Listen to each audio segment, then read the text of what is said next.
Well, and I told her We used to say all of them were just for cheap. because it'll be out here in Bell. Yeah. But Once tell that's everybody up done. front, this is an 8 o'clock deadline. Okay? 7:45. So that we're I even like that better. yes. That's what I'm thinking. Good. Here comes Sophie. But some of these topics we should be. Yeah, we should. We'll work through it as best we You can. got time, so But Randy, we could still have start 8 if you're minutes. willing to lead us. You okay with that?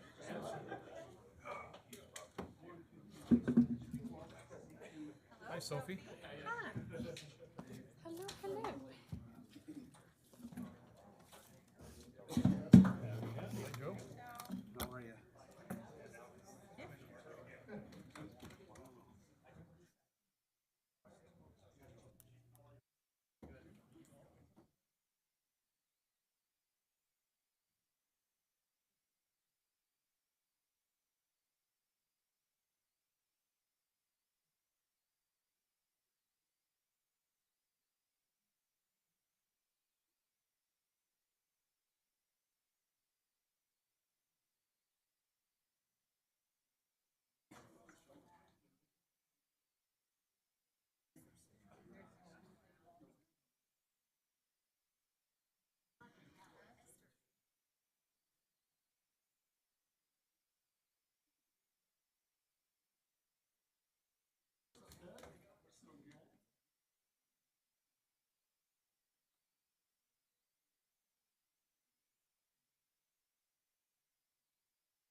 Okay, we'll give it 30 more seconds, then we'll get started.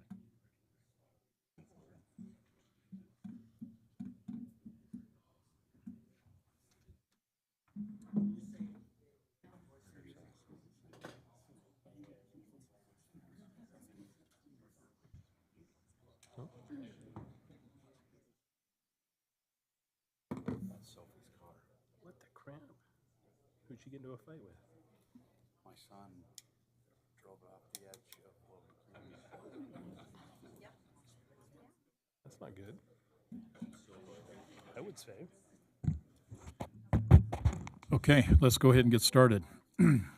Appreciate you joining us today. This is the Roy City Council meeting for September 5th, 2023. Time is now 5:30. I want to recognize that we do have Councilmember Joe Paul, Councilmember Wilson, Councilmember Jackson, Councilmember, Jack's not here. excuse me, you're right. Yeah, she's not here. Sorry. Councilmember Scadden and Councilmember Sophie Paul with us tonight. You probably don't need me to say this, but I need to say it to you. It's election. We certainly have a primary going on in Roy City. There are some mandates that we have to make sure we meet, and that's going to start for us starting at 8 o'clock. So at any cost, okay, this meeting has to be done by 8 o'clock. Certainly, we got a lot on the agenda. We're going to talk a lot of things. But council, if I need to basically ask that we table or we move some things to a later date because we're going to run against that time, I may ask that and ask for your vote to support that. So big night.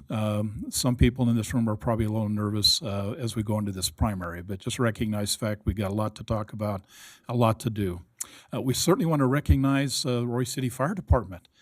I'm sure you're not here to see me. But we're excited to have you. This is a great night and a great occasion. So thank you for joining us. Great support for what's about to take place. So with that, I've asked Councilmember Scadden if he would go ahead and lead us, if you will, in a moment of silence and also the Pledge of Allegiance. Randy? If you could all just express your moment of silence.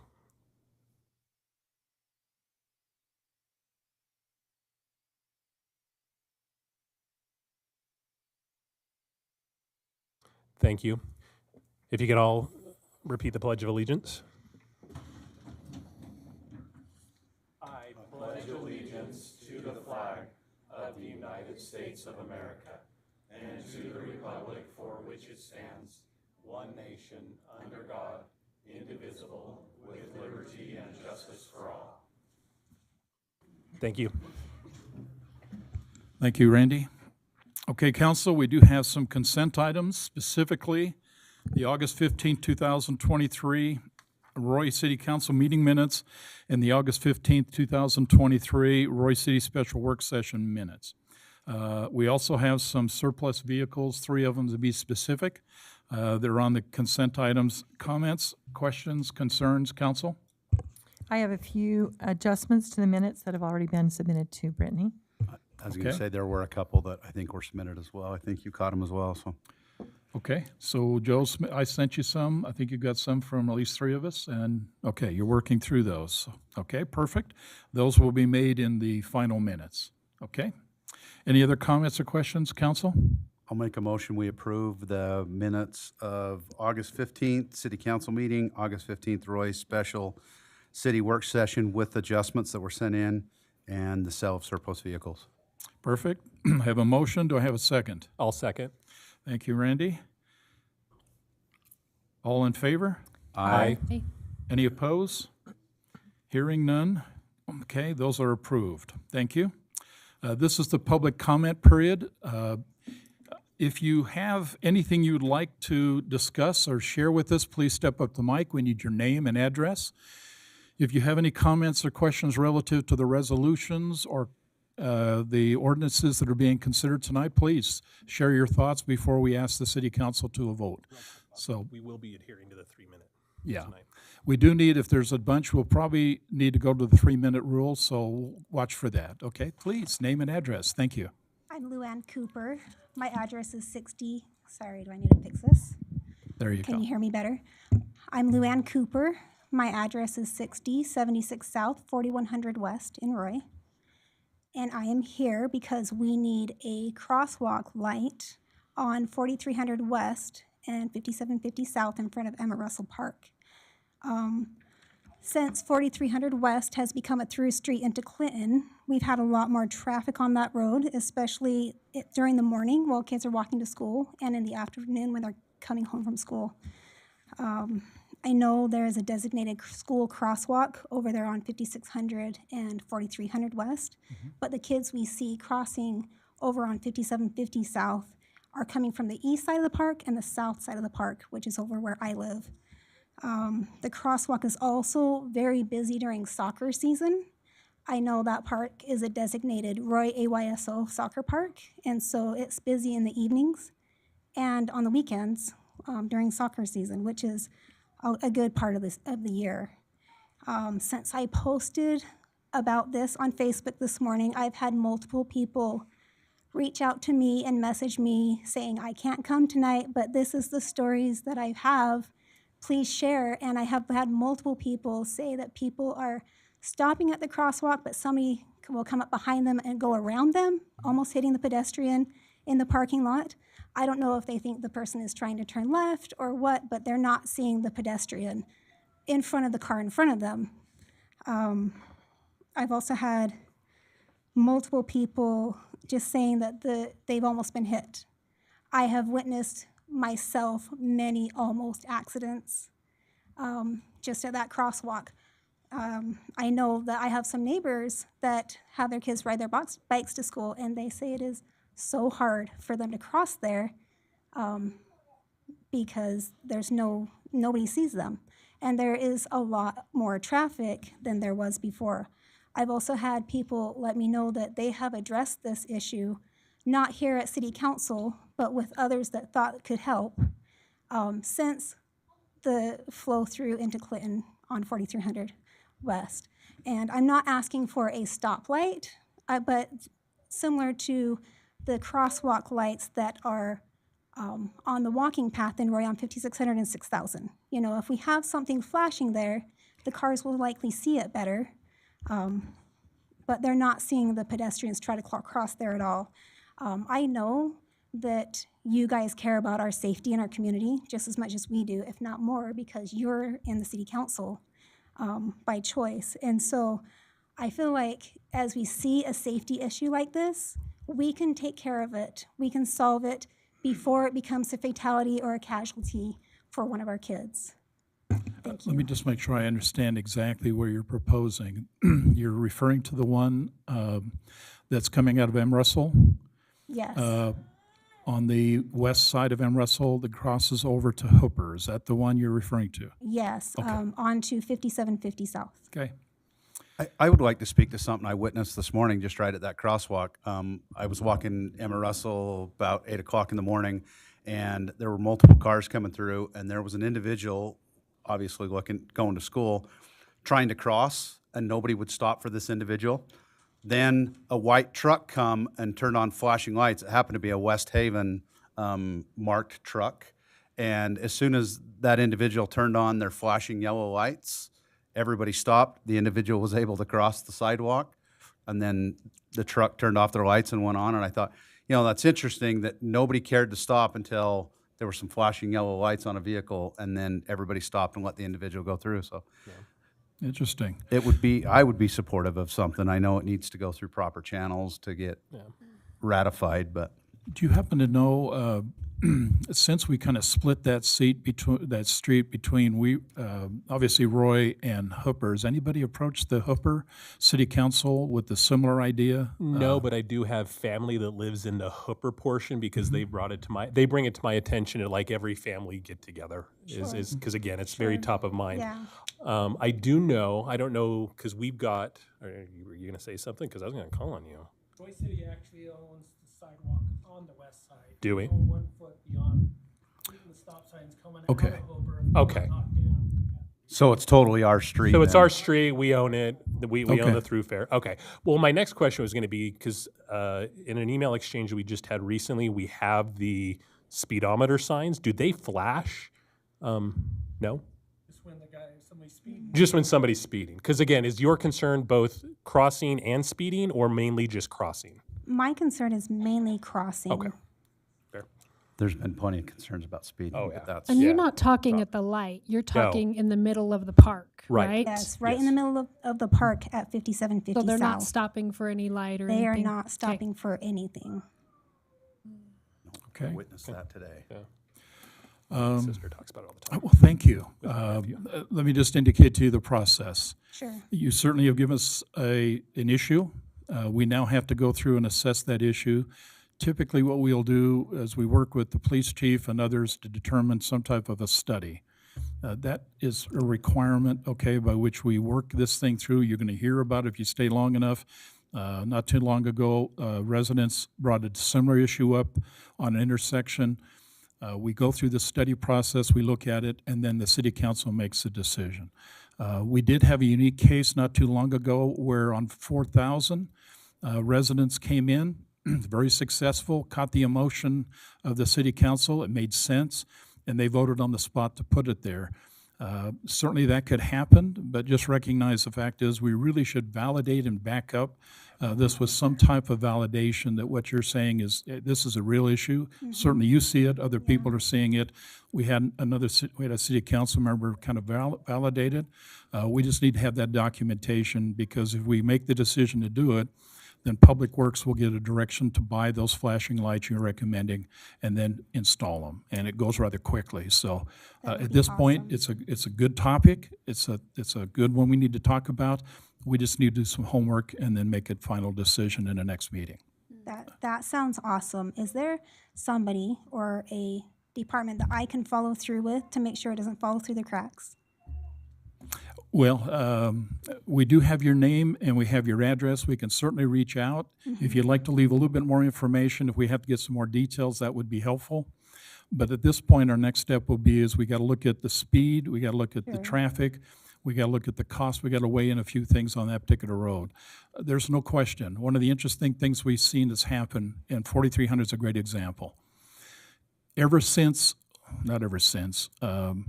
the traffic on 3500, which is UL, a little bit more east of there, is actually almost a parking lot. There are times during the day where, in fact, you cannot and should not be on 3500. It's creating some problems. People are getting smarter. Yeah, And they're they're certainly taking seeing 3100 and certainly 4300 as an avenue to get away from it. And I don't blame them, to be honest with you. Yeah. Most of the traffic we're seeing around Roy City at that end of the city is in large part because of the problem we're having on 3500. And 3500 is a UDOT road. So we've got to find avenues. Not too many months ago or meetings ago, we had people complaining about the speed on 4300.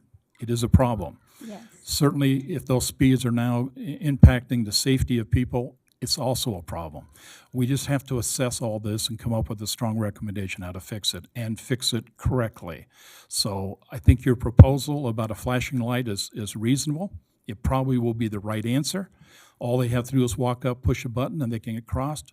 It might come out to that. We just need to have time to pull the numbers and see what we got to do here. And that all makes sense, and I want to support in any way I can. Is there anybody that I can follow up with to give them my support? City manager. Okay. Yeah, sounds and make great. sure he has access to maybe an email or something, because he can keep you connected to how this process is going, so you're aware of it. All right. Okay. Thank you so much. Thank you for your input. Thank you. Okay, anybody else like to share? Please. Name and address, please. Do you need my business address or my home address? Either or. It doesn't matter. Jennifer Van Bree. My address is 4998 South, 2575 West. And I'm here on behalf of my small business. I own Apex Gymnastics Academy next to South Fork Hardware, and I found out via social media about a business that's going in directly in front of my business that does affect the safety and concern for my patrons. I was never notified. There was never any discussion with the businesses in that parking lot of the potential of something like a coffee house going in, especially with a drive-through. I have a bunch of children that come in and out of that building all day long.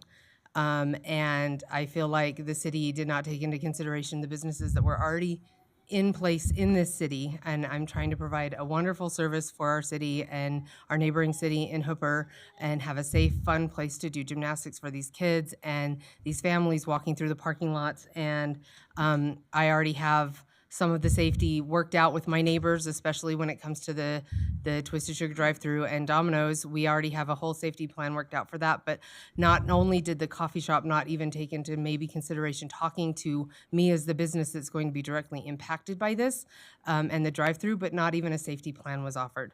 What safety plan or what safety situations have been taken into consideration on the location of this coffee house that would keep my family safe walking through that parking lot all day long? Especially little ones, and I'm pretty sure that everybody here has a family that has a little one that likes to run as soon as they get out of their mom's hands.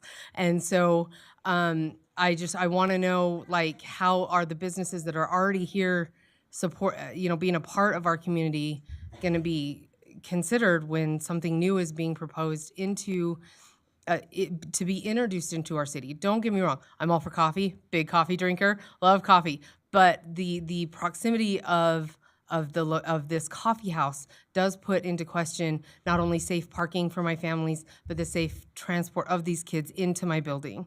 And so I'm concerned on why as that small business I wasn't considered before this was approved, and why the ones already here established in the community weren't given an opportunity to maybe have a say on okay, let's talk about it, but do you have something in place to help me keep these kids safe? Because that is something that I take very seriously, and I want to continue to be here for the business. And then the other big fight that came along with that is when I was asking for advertising flags, I was told that I could have one, but it had to be directly in front of my business. This now inhibits directly in front of my business. It will now be in front of the coffee house. So am I going to be supported continuing to have my advertisement out in the grass, even though it's not directly in front of my business? Because when I moved to this location, that was part of why I had moved to that location, so that I could have advertisement. Because in the past, my flags and signs have been taken down because at my old location, it wasn't directly in front of my business, so I couldn't have it on the main road for advertisement. And there's so many concerns about the traffic and the kids and all of those things. And so I don't know where to go as far as how do we make sure that all of these families stay safe with this new coffee house. Okay. Jennifer, you brought up a lot of interesting things. Let me share what I know, and I'm going to direct you to follow the conversation up with Brody. He's sitting right next to you. He's the Community Development Director. Please make sure you leave your name and number with him. He can provide some more details with you. General, I'm not aware of any policy on the book right now that basically says that we're required to basically notify the existing tenants in a building of, in fact, a particular business coming in. That's not to suggest that if the business may by itself create some challenges that maybe we shouldn't have an ordinance to do that, but I'm not aware of any.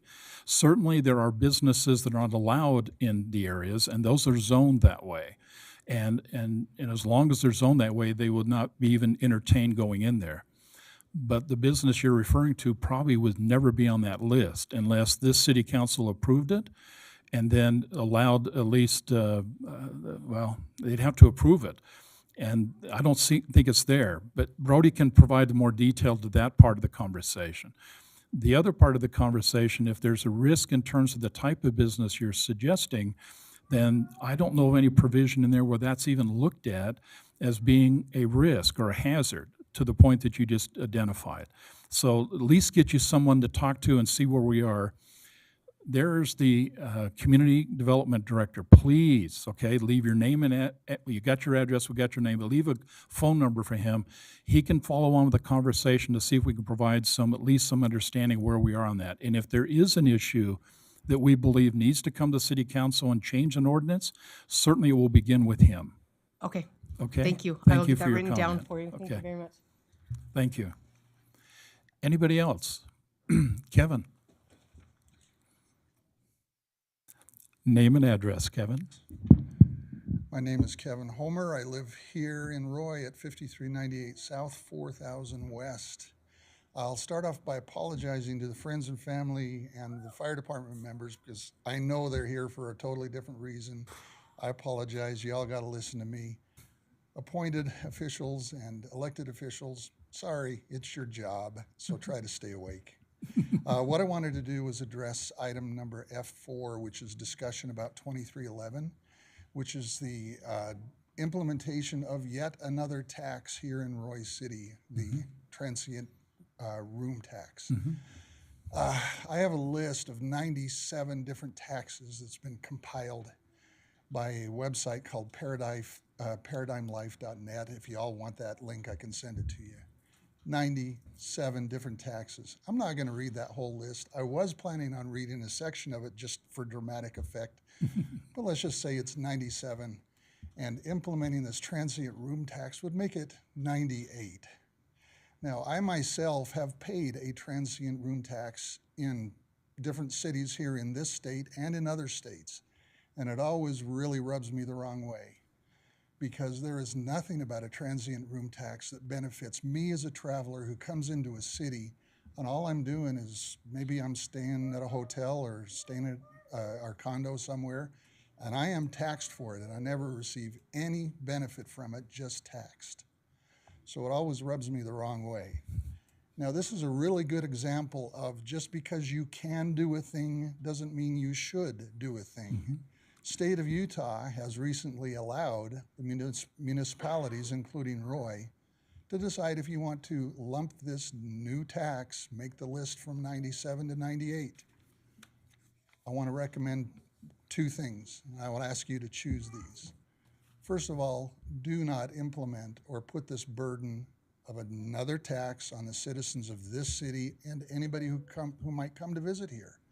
I know we've had a lot of discussions about how to encourage more hotels and motels to come here to the city and build. Adding more taxes is not one of those ways to encourage new hotels to come here to the city. So I would recommend don't do this. The second thing I would recommend is if you feel like we do need to have this tax implemented, go ahead and implement it, but also make sure that you review other expenditures that we have here in the city. Reduce the amount of services provided that's the same amount that this tax would bring in. We got to do something to rein in the expenses that this city and the county and the state have. Let's stop spending money where we can, and that's if you feel that this tax is necessary. Okay. Okay, thank you. Thanks, Kevin. Okay, anybody else like to share a thought?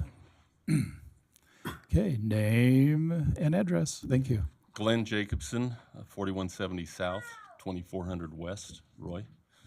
I'm here, discussion G, item 6, the four-way stop sign at 5175 South, 2500 West. Is that really an intersection? I think that's wrong. I think you're looking for 5175, 2175 West. Where is this? Is this right in front of Roy West Park? Where is this intersection? I was under this. I heard that intersection. There's a three-way stop on 4175 or 2175 West, 4150 South. You're talking about the one that's west of the George Walden North Park? Yes. That particular one? Yes. I don't believe that's the one that's being discussed here. There was another one that was brought That's not up an item for a couple this of weeks discussion. ago.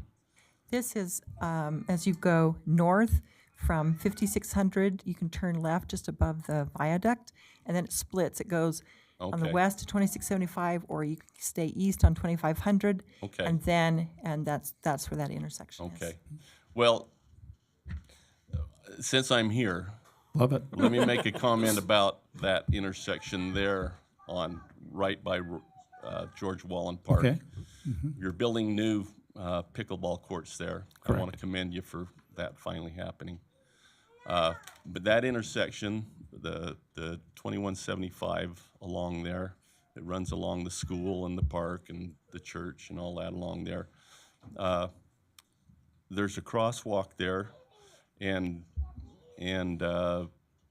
when the kids come in the morning, it gets pretty congested because that's an alternate route for the people going west. They come down 4400 and turn on 4000 to go west to avoid the intersection at 1900 and 4000. And so there's a lot of traffic, plus the high school traffic and all that. I just want to say my experience the last 2 months, I've witnessed people blowing through that stop sign going north on 2175. And one of those times, I was 2 steps into the crosswalk. And I made eye contact with the guy. He just shot right through. It's a real safety issue. I think that needs some better enforcement. I don't ever see police officers along there. I know that the stop signs a few years ago were put in there to alleviate the speed.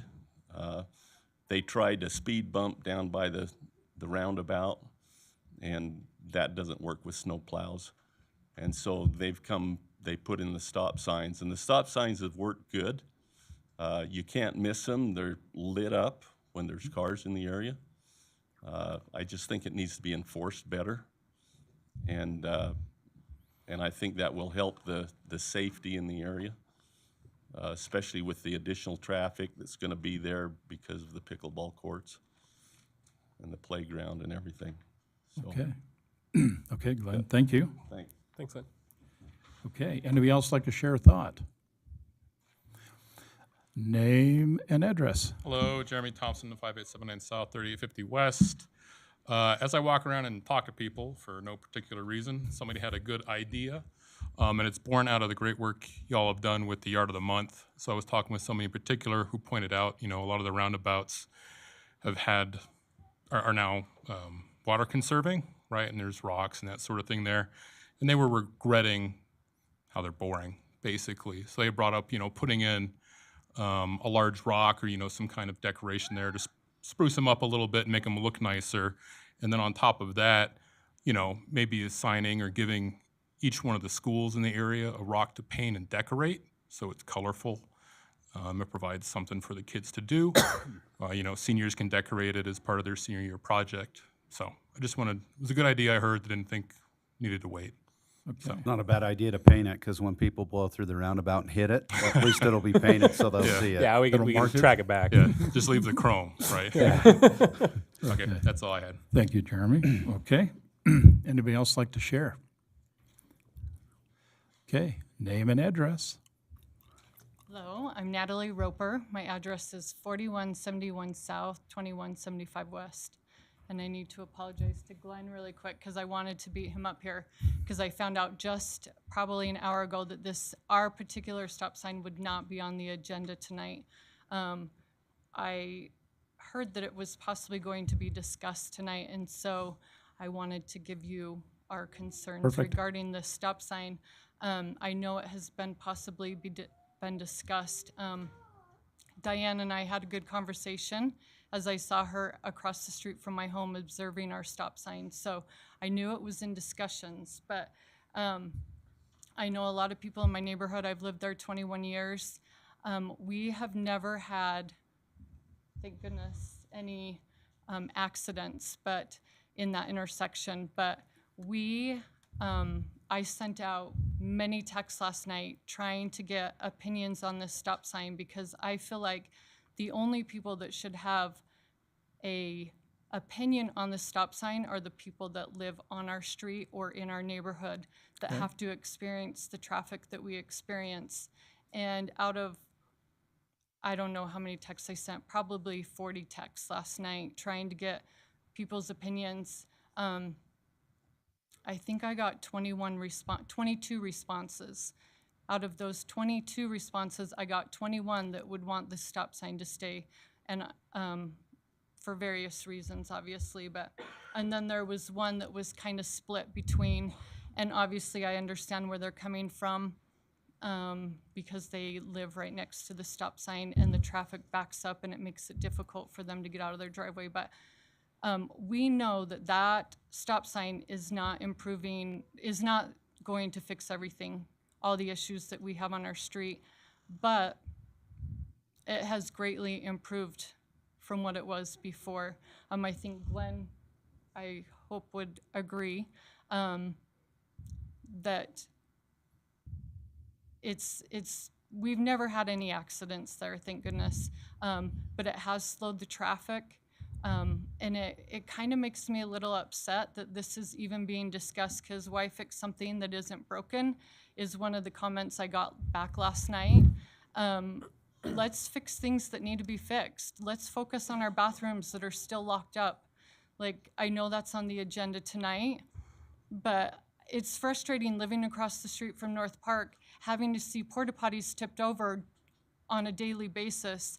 And we're focusing on a stop sign that hasn't caused one issue in, I think it's been there probably 7 or 8 years, is my guess. I don't know the exact time frame, but it's just frustrating to me that we are focusing on things that don't need to be focused on. Let's spend our time on other things. Now, is your husband Jared, and you guys live like the first house past the church, correct? Correct. Okay. Just for context. Natalie, just for the record. Two in. Okay. It's not on the agenda for conversation. I understand. I know there's another stop sign being discussed, so That's correct. while we're talking about stop signs. Let it come up, and you want to bring that up. That's Well, fine. and I know Diane was over observing it, so I know it's somewhere in the works of discussing it. So I just wanted to That's let correct. you all know up front of how myself and my neighborhood feels about the stop sign. Perfect. So. Yeah, and the process is pretty clear. If any city council member believes they want to put a topic, okay, up on the agenda for conversation, they certainly can do that. Yes. And so if in this case, if Councilmember Wilson, through some investigation or gathering information, believes this is certainly something I want to talk about, then normally what she would do is she would put that on the topic, allow you then and everybody else to look at the agenda and say, yep, better be to this meeting tonight because we're going to talk about that stop sign or that light or anything else that's relevant. And so if it's on there, please do that. But I think to your point, and certainly to Glenn's point, then it certainly is being looked at. Obviously, I certainly am not looking at it, but it's certainly by councils being looked at it, and it's very possible it could come up in conversation. So you give us your ideas, you give us comments, that's perfect, but I'll just tell you right now, it's not going to be decided tonight, one way or another, because Right. it's not a conversation. I We're not, understand that. okay, I understand that. I just wanted you to know our viewpoint of That's how we perfect. feel about our stop sign in our neighborhood. So Okay. I don't feel like I should be able to go into someone else's neighborhood and say something needs to be changed when I don't know what happens there. And so when we are, like I told Diane, I feel like the only people that should have an opinion on that stop sign is the people that get to deal with it all day long. So yeah, it's a good anyways, comment. thank Okay, you. thank you. Anybody else like to share a thought? Okay. Name and number. Dennis Brown, 2119 West, 6000 South. As I looked at the agenda for tonight's meeting and I tried to read the packet, I just wanted kind of a clarification on the beautification committee policy. Is that to name a house once a month? Is that what that's for? Correct. That's correct. Uh-huh. Okay. And then in consideration for the ordinance 2311, like Kevin said, I'm in opposition to that transient tax. I think the city's proposing a 1% transient tax, but I don't know for sure.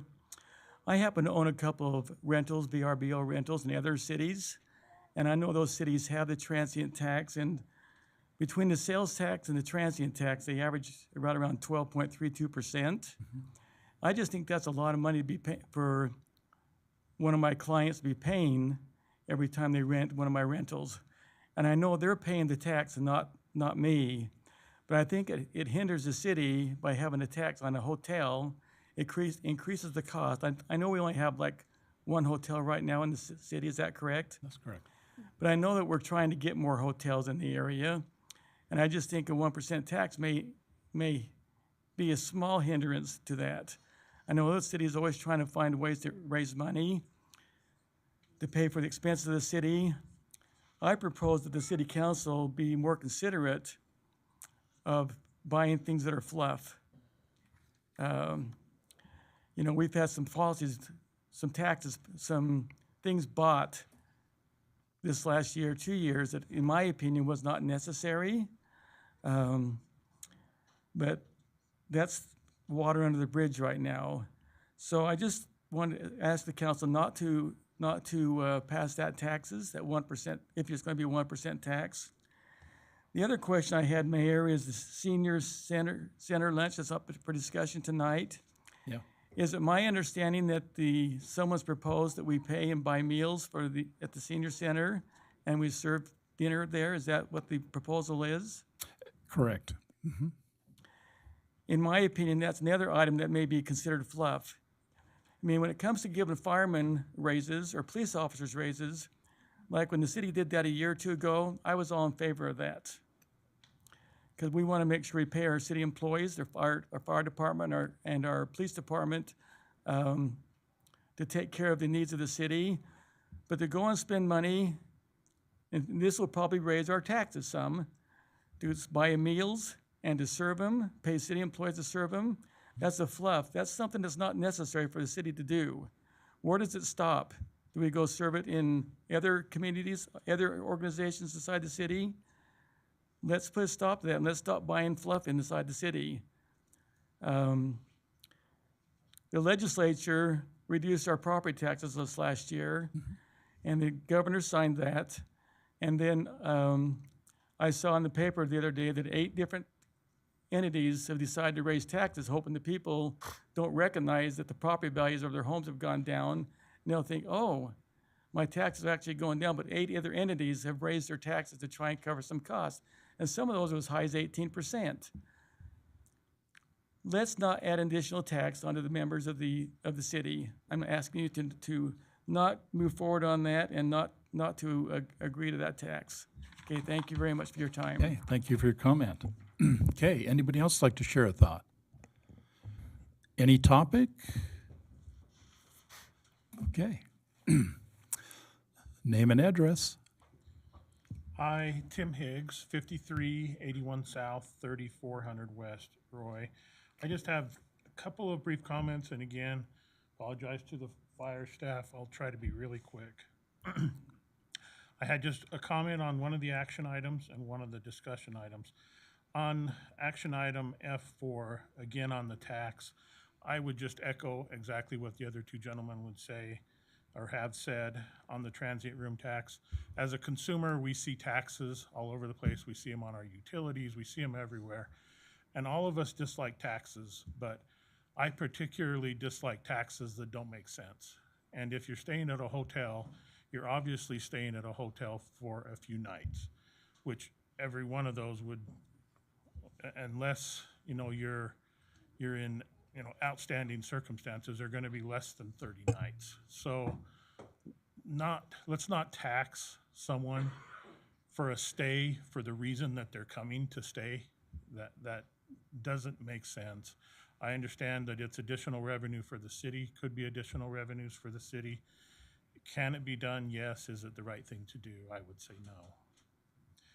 And then on the discussion point G1, this is on the garage and yard sale signs as a follow-up to the individual that was here a couple of meetings ago. This is particularly surrounding the signs to advertise garage sales and yard sales.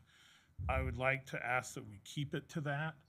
the couple of samples that were given in the packet from research that was done also limit the number of garage sales that you can have to 2 or 3 or whatever that is. Let's not limit a person's right to use their yard. If we're concerned about signs, then let's put some ordinance around the signs to be sure that people clean up their trash with the signs after they're done with them. But let's not limit somebody's ability to have a yard sale. Okay, thank you, Tim. Okay, anybody else? Okay, seeing none, thank you. We had a lot of good conversations, a lot of good information shared. I'm going to go ahead and close the public comment period, and we're going to move into a couple of action items. Certainly, we want to, well, Matt, I'm going to turn it over to you in terms of the new fire chief. Perfect. Please. Thanks, Mayor, City Council. I am pleased to introduce you to Theron Williams, if we could have him come up here. Theron, obviously, is very well known in our community. He graduated from Roy High, actually, so comes with a lot of great experience. As you know, we've been searching for a fire chief, and Theron is my recommendation for fire chief. So with your support, we would like to move forward with his oath of office. Okay. We have to make a motion to accept him? Yes. I'm going to pass them. I'm going to ask for that here in a second. Any comments before I go for a motion? No, welcome back to Roy. Thank you. Not sure you ever left. No, true, but in employment and in working, so glad to have you. Any other comments? Okay, before then, council, so we can decide how we move forward then, I need a motion then to approve the city manager's recommendation for the new fire chief, Theron Williams. Mayor, I'd like to make a motion that we accept Mayor Andrews' recommendation of Theron Williams as our new fire chief. Okay, do I have a second? I'll second that. Thank you, Diane. Okay. All in favor? Aye. Okay, any opposed? Hearing none? Perfect, okay. Now, we have one technicality we have to go through, and Brittany's going to do that for us. So if you'll work with her at this moment, then we'll finish this process, okay? Thank you. I think this is an opportunity for pictures. I think a little closer might be best.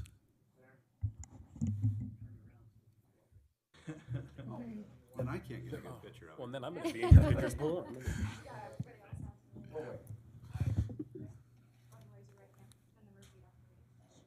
I, Theron Williams, Having been elected or appointed to have been elected or appointed to the office of fire chief, the office of fire chief, do solemnly swear or affirm do solemnly swear or affirm that I will support, obey, and defend.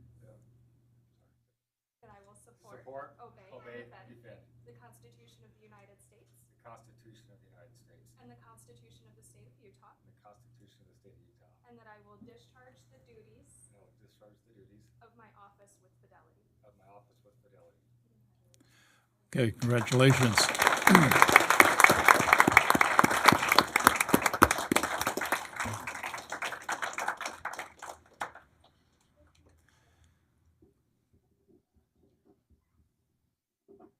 Okay, City Council, any comments before I get him the final toughest question? Look forward to Welcome. working with you. Yes. Yeah. Welcome and congratulations. We're glad you're here. Thank you. Anybody else? Okay, this is the I have hard a one. quick comment. Can Please, you do go a ahead, run, Sophie. like give us a quick summary of you? I don't know, and probably a lot of people right here don't I just know know, you. I just know your Yes. dad. Yeah, that'd be Yeah. fine. Yeah. Thank you. So I started in the fire service at Ogden City in 2001. Served there for actually a little over 20 years. Started there as a reservist, worked my way up.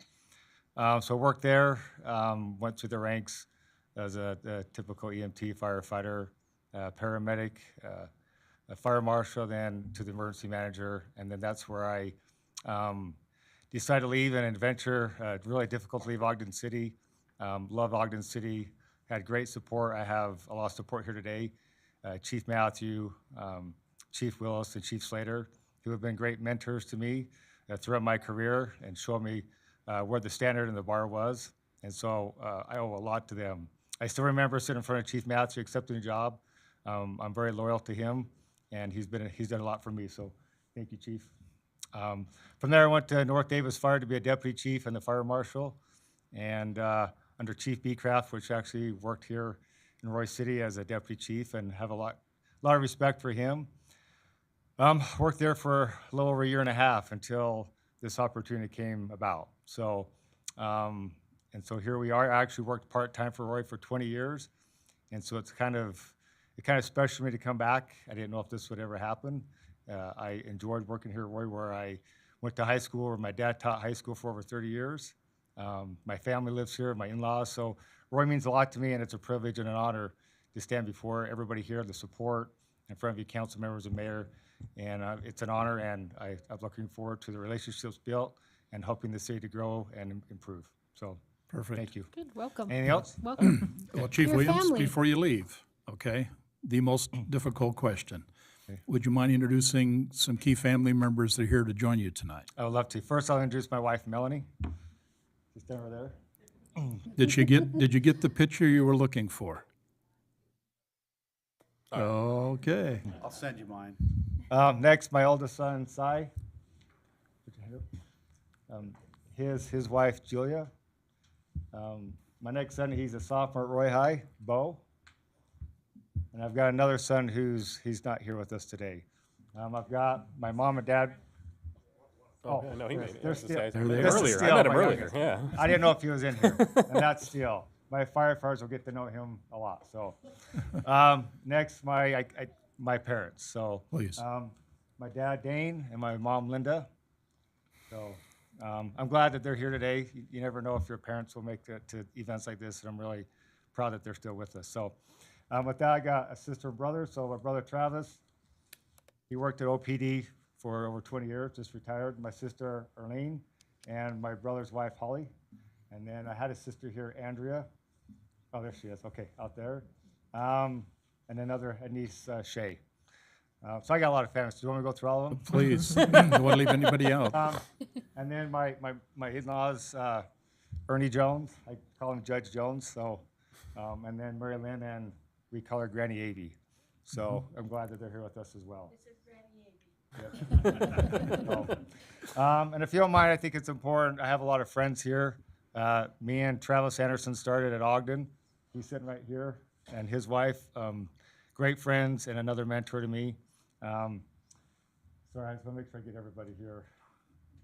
Sorry. I got Todd, come here.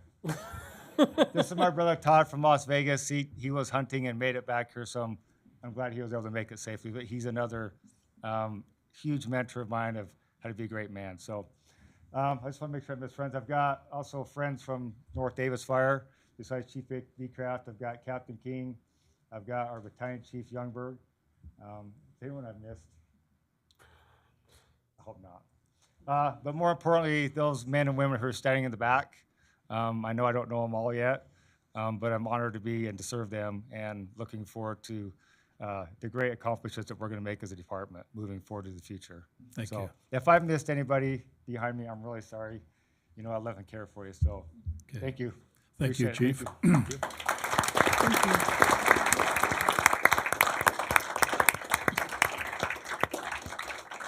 Okay. Okay, council, we need to have a consideration resolution 23-17, a resolution adopting a beautification committee policy. I apologize, it was not in the packet, but council, I sent that to you for you to review, see if you have any comments or questions relative to that policy. Any comments or concerns, questions relative to the policy?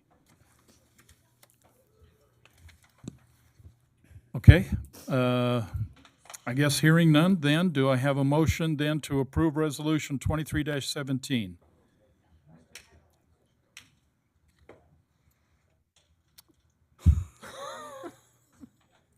I'll ask it twice.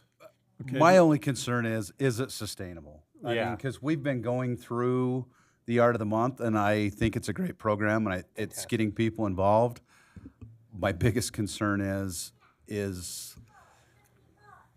I went to a house 6 different times to try to deliver a sign and a certificate, and I wasn't able to connect with them, found out why I wasn't able to. we were finishing the day of service project, and Sophie happened to have the things in her car, and she saw They somebody were out in front of the house. They were outside, and I was like, Boom. yeah, I'm sure they Yeah. were ready to dart inside. Yeah. I mean, I like it. My biggest concern is it sustainable? Do we need to scale it back? I mean, maybe we take and table this because seeing that Anne isn't here and she's part of the beautification committee and she was in the discussions. Let's. Anybody against tabling it? We can go Well, back and to- here's my comment, and I had my first one was fabulous. They loved it. I walked in, they were grateful. It was a great conversation. My next one, they won't answer the door. I think it's a rental property. I don't know if they know what they can see the sign in my hand, I think. I don't know. I know someone's there. They don't want to come to the door. So then I feel, how many times do I go back? Because I've gone 3 times and I'm kind of like, okay, I feel really uncomfortable now. And now I want to send somebody else. Maybe Mayor, they'll answer the door for you. I don't know. Yeah. But like I would I said, actually, the first one was great. and I know you took a pretty good crack at it, Mayor, writing it. I would propose we table it at the moment until Ann's here, and maybe we can talk a little bit more about it. Yeah, because I think there needs to be definitely, because I'm in your same boat. I've Yeah. not been able to deliver mine. And so what happens in the event that we're not able to do that? Because You're into the next month. Right, yeah. And I was gonna can't say, get a that's all I do is I'm picture, rolling mine right. forward and I'm done for September as long as. And I answer can't, the that's the problem. Is It's you a can't great get program, and I permission. It's a support it. fantastic We just program. need to make sure it's sustainable. So I would make a motion we table it. Okay. further discussion. I have a motion to table then Resolution 23-17 by Joe. Do I have a second? I'll second it. Okay, second, Randy. Okay, I think on this one, Matt, I think on this one, I can just do not a roll call vote, but actually just a all in favor on a table. Yes. Yeah, That's correct. I didn't think I have to to go through a roll call. So I now have a first, I have a second. All in favor then of tabling Resolution 23-7, say aye. Aye. Any opposed? Okay. It's approved to table it for further conversation when we get another city council member in the meeting. And let me just make a real fast comment. The whole purpose of the policy was really just to give us some guidance on this. I'm sensing we might not necessarily want to continue it or continue it on some I different want to level. continue. We just got to figure out how to make it. I mean, I reached out to the city and said, "Hey, can I get the phone number of the resident?" And they're like, "Well, we can't share that Can't because it's technically not give that to I you. public." understand. But So you have to have permission to get a photograph to put it in the Roy Connection, and that's, so, Yes. I mean, there's a whole bunch of, It's all in the policy. Yep. yeah. I mean, if it was just a matter of I pull up the sign in their front yard and hand them a certificate, but I haven't.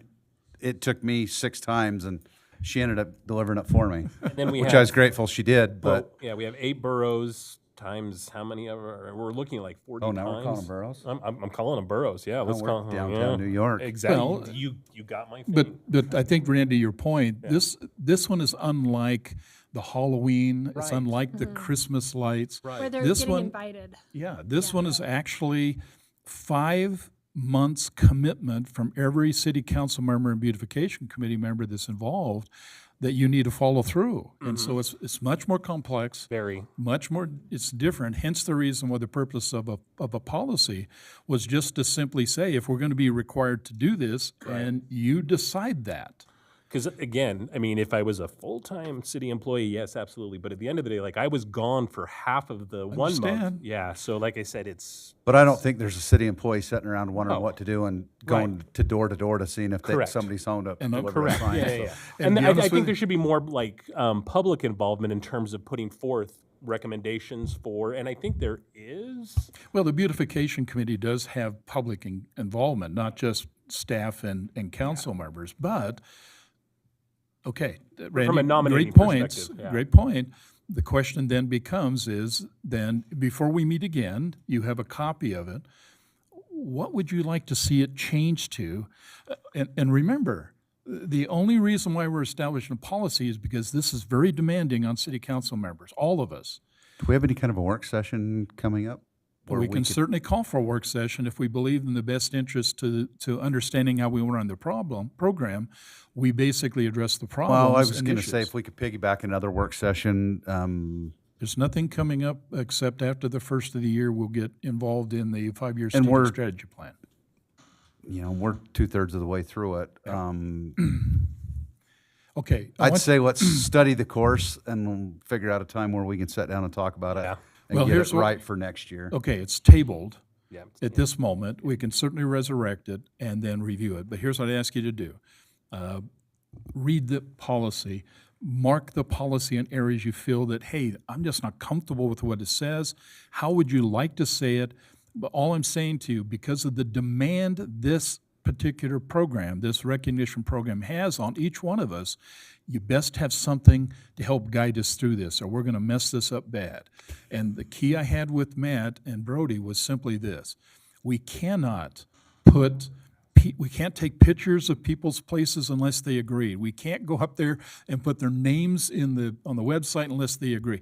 There are some fundamental things we just have to make sure that a policy tells us so that we don't do something stupid and get Roy City in trouble. Well, that's the problem I have is I've already looked at the next one for this month and I haven't been able to touch bases with the property owner. And I'm like, until they give me the thumbs up, I don't want to turn a name and the address in. Okay. Well, read the I mean, I like policy. driving around because, well, it's a double-edged sword because Yeah, I'm I finding beauty in the city and I'm finding blight in the city. Uh-huh. And I sent So- you a perfect statement. I sent you an email that says, if you see the beauty, certainly recognize it for what it's worth. But if you see the blight, then we certainly have code enforcement. Get a hold of Brody and have code enforcement take a look. He got 5 different properties from me because I was out doing this program. And Brody, I will tell you, last report I had, I think our code enforcement was working every one of those. And I drove by one today, and I'm seeing remarkable changes on that property on 3500. If you see a problem, say something.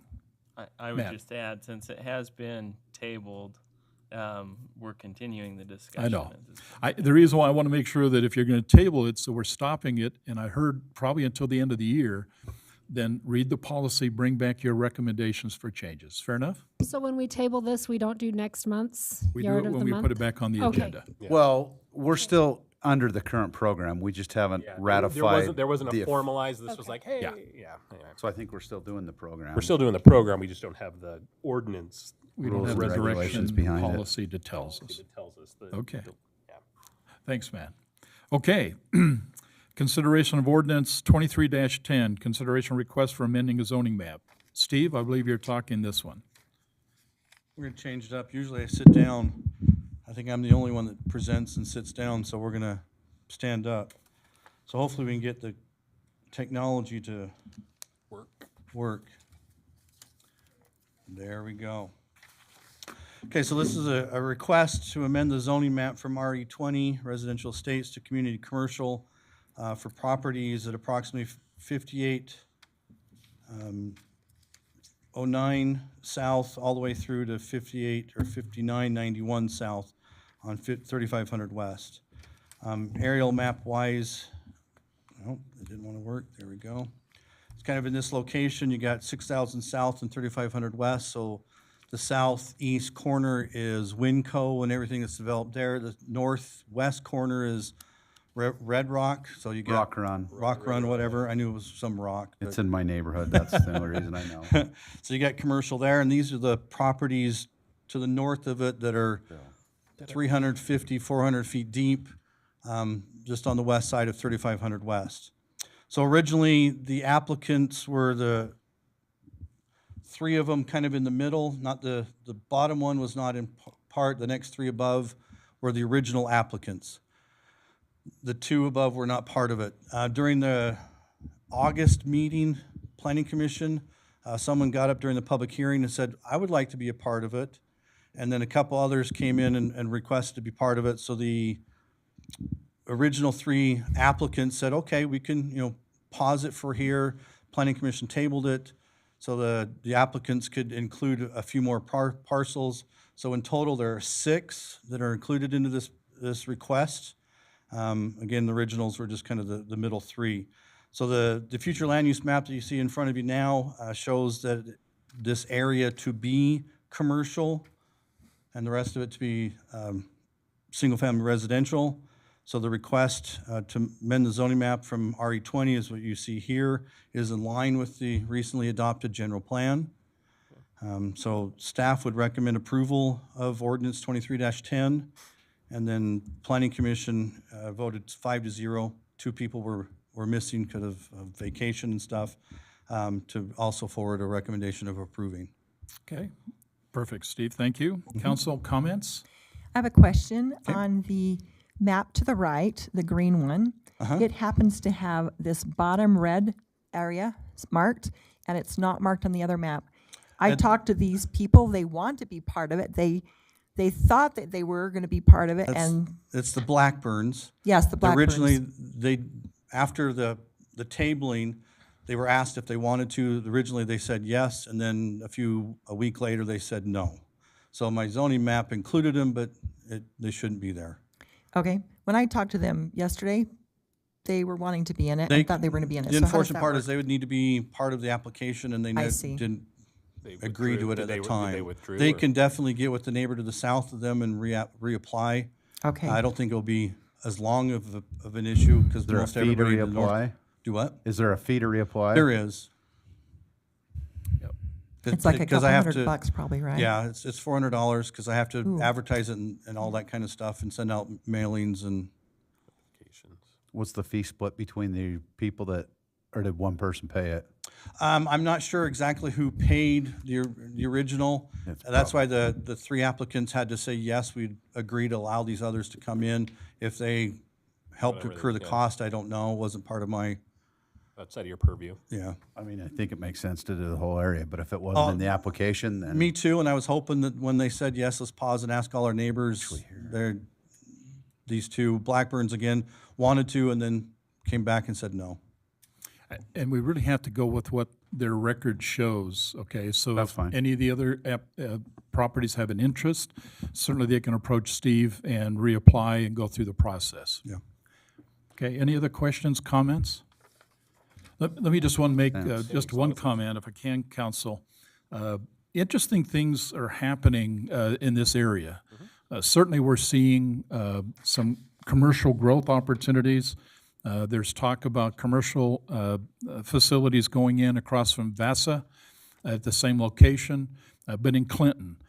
Clinton has basically zoned most of everything south of this location to what they call a performance zone. That's how they defined it. And within that, you can see commercial, you can see a variety of things that are not RE20 or residential. So just recognize that there's already momentum, okay, within this particular area that is looking at when 3500 is widening, and even before there, you're starting to see some real activity. UDOT will tell you the average annual traffic that is occurring on that street today is around 21,000 cars a day. And it's growing and will grow Widened. more. It's driving us to the need to widen that, hopefully quicker than 2029. And I think this will play into it. Yeah. Well, it certainly would be a playing factor if, in fact, it works. So a lot of changes at that part, but the key would be, as it appears, the residents in this area are certainly asking the city council, would you support then a rezoning into more of a community commercial zone so that the future then allows us to bring more commercial space? And Steve didn't say it, but certainly we realizing it, this is unique. We rarely have residential owners coming to us wanting to generate a zoning change like Usually this. just the opposite. Yeah. It's usually just the opposite. So with that, is there any other comments, questions? Okay, do I have a motion then to approve ordinance 23-10 as written? Motion to approve ordinance 23-10 as Randy, written. thank you. Okay, do I have a second? I'll second. Thank you, Sophie. This is a roll call vote. Brittany? Councilmember Sophie Paul, Aye. Councilmember Joe Paul, Aye. Councilmember Wilson, Aye. Councilmember Scavin. Aye. Okay, ordinance passes. Thank you, Steve. Thank you. Okay, consideration of ordinance 23-11. This is the ordinance establishing a transit room tax Heard a little bit about, basically in the public comment period. Brody, I believe you're going to talk to this particular ordinance. Thank you.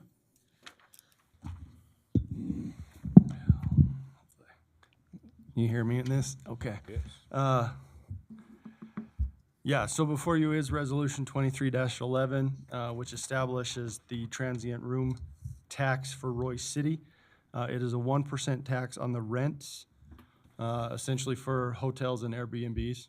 This would apply to current properties that fit the definition, as well as any future hotels or motels or things like that that come into the city. It is laid out, this was a law change that allowed the cities to impose and capture this tax, as stated, many other cities around, as well as the county actually impose this tax. A beneficial thing for the city is that the revenues from this tax are allowed to go straight into the general fund for whatever purpose the council wants to allocate that money. So that is what we're proposing. If there's any questions, I'm happy to answer what I can. Okay, council, any comments or questions? So what are the main reasons, besides the law changing, that we feel an impetus to make this change? What would this funding, it goes to the general fund, but what do we foresee this money going towards? Well, that's really a question I can't answer. Yeah. Right? That's a question for the elected officials. In the general fund, it can go to anything. If you want it to go to buy to an additional police officer, you can put it there. If you want to put it to roads, you can put it there. If you want to hire a new fireman, you can do it there. If you want to go to put it all towards the complex and the new paint, you can put it there. The precipitous for it is, quite frankly, I had multiple people ask why the city doesn't have that. Many developers asking why the city is not looking into that or doing that as they talk about future developments in the city. So that's why we're talking about it. It's a way to increase revenue to the city that is not a property tax on the residents. It's a tax on the users of these products within our city. And when was the law changed? Again, just ballpark? I'd have to look. Like a year or 5 years? For the transient room tax, For cities? initially it was back in the 90s. Oh, okay, so it's been long. We've never, so we've missed out on, if you want to look reflexively back. Initially, it allowed the cities to do 1.5% if you were within a certain time frame. But after that, I think it was until 1996 you could do 1.5. Yeah. But now full disclosure, I'm looking at my hotel bill that I have pending for next week when I'm in Canada. Okay, Canada. $363.20 Canadian is what my taxes will be. Okay, 1%, again, my total bill is $2,275. Who we are looking to from a long-term perspective to cater to, if we do get a hotel to come into the area, is people like me. Because you know what? I don't care about that tax because I'm not paying it. My company's paying it. And that's the vantage and perspective that we do have to look at it from a long-term perspective. Because if we do at some particular future point in time get a hotel to come to Roy, we'll be catering towards business customers that are going to be going up to the base or someplace like that. And again, I don't go, oh my gosh, I'm paying $363.20 Canadian when I get my bill next week. It's just part of my bill. So that would be, if it was similar, that would be $363 if it was Roy and it was taxed at that rate that we would get for my stay for that Sunday to Friday that I'm going next week.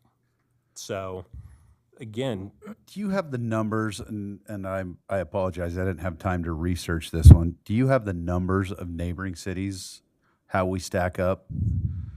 What numbers are we? What neighboring cities are charging? So the max that they can charge, like I said, unless they adopted this in the 90s, is the 1%. All the cities that we did research that impose this do the 1%. And what cities are those that neighbor us? Do you know? Off the top, I can't list them, but pretty much everyone. I think Roy's really the only one around that isn't imposing it. I've looked at the transit tax. If you look at the tax commission records, particularly under sales tax, there's a breakout, and you can, on that public access, you can actually see exactly how much revenue by month every city is getting on transit tax. And that list is pretty long. So places like Park City, Ogden, Layton, many cities up and down the Wasatch Front actually are using and taking advantage of that tax to help offset their costs. The question is, Roy does have a hotel. I've been told we have quite a few bed and breakfast operations, even though they may not be official in Roy. They certainly exist in Roy. So those would be encompassed into that particular tax if they are licensed through the city. The only question I would probably ask, and I'm really kind of curious about this one, under the public accommodation, it's kind of a definition, it does include condominiums. I'm a little confused. It said for more than or less than 30-day stays. Yeah, that one basically is correct. It does say there's a condition on that within the ordinance, written as whereas statement, but in the general comment, it does include a condominium, and I'm trying to figure in my mind's eye, when would ever a condominium, Roy, be considered the same as a hotel? I would imagine kind of like our Airbnbs. Do we have a lot of Airbnbs in We do. the area? Okay. Yeah, and from my limited knowledge, I think the condominium is to capture those condos or places that are rented through Airbnb. In case they are and rented those less types than of 30 properties. days. Well, I first said trailer park, and I'm like, well, I'm not going to impose on trailer parks, but they're living there for more than 30 days. So, the trailer parks we have here, it's more like transient people that are staying for less than 30 days. So if you have a facility that often rents, but someone decides to rent it for 31 days, does that mean that that tax is no longer available? Is it based specifically on the stay or on the facility? It's on the stay. So that facility, then they wouldn't pay that tax. And then it says that MIDA can't impose that. Is that a particular, why is it that MIDA can't impose it and the other cities can? Just, do you understand that out of curiosity? I think it has to do with the other code, the 5912-352. There's certain sections around essentially military installations where this tax can't be imposed. So if they have a hotel, then they would have an advantage to us because then they would have that one less tax to. Well, do. Hillfield does have a hotel. It's a Hilton. It's actually in Clearfield. It is specifically targeted to the per diem rate. The intent would be is those who are basically TDY out here would typically be able to stay there. But most of the people, civilians that come, they're using either Ogden or Layton in terms of where they stay in coming to Hill Air Force Base. Is that the same as an occupancy tax? Is that what it's classified? Yeah, like I'm just looking at my hotel bills. Yeah. Since I Just did it. curious. Well, what other states call it, I can't tell you. But I think Never to stayed in your Utah. point, if it's 30 days or less, this particular ordinance then is how they will make judgment of whether it's basically a rental or a long-term rental. Anything that's over 30 days is, I guess, determined to be permanent occupancy, a resident. I think that's how they're trying to make that distinction.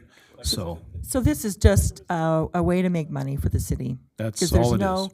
end point, there's no real reason for it other than we're poor and we have things we want to buy and we might as well have that kind of thing. That's kind of the general feel of it, the summary. I think that's probably it's a revenue generating operation. I guess my question, I'm going to put Chief Wynn on the docket here just for a comment. In your opinion, Chief, and I assume you do talk with your counterparts, do you find that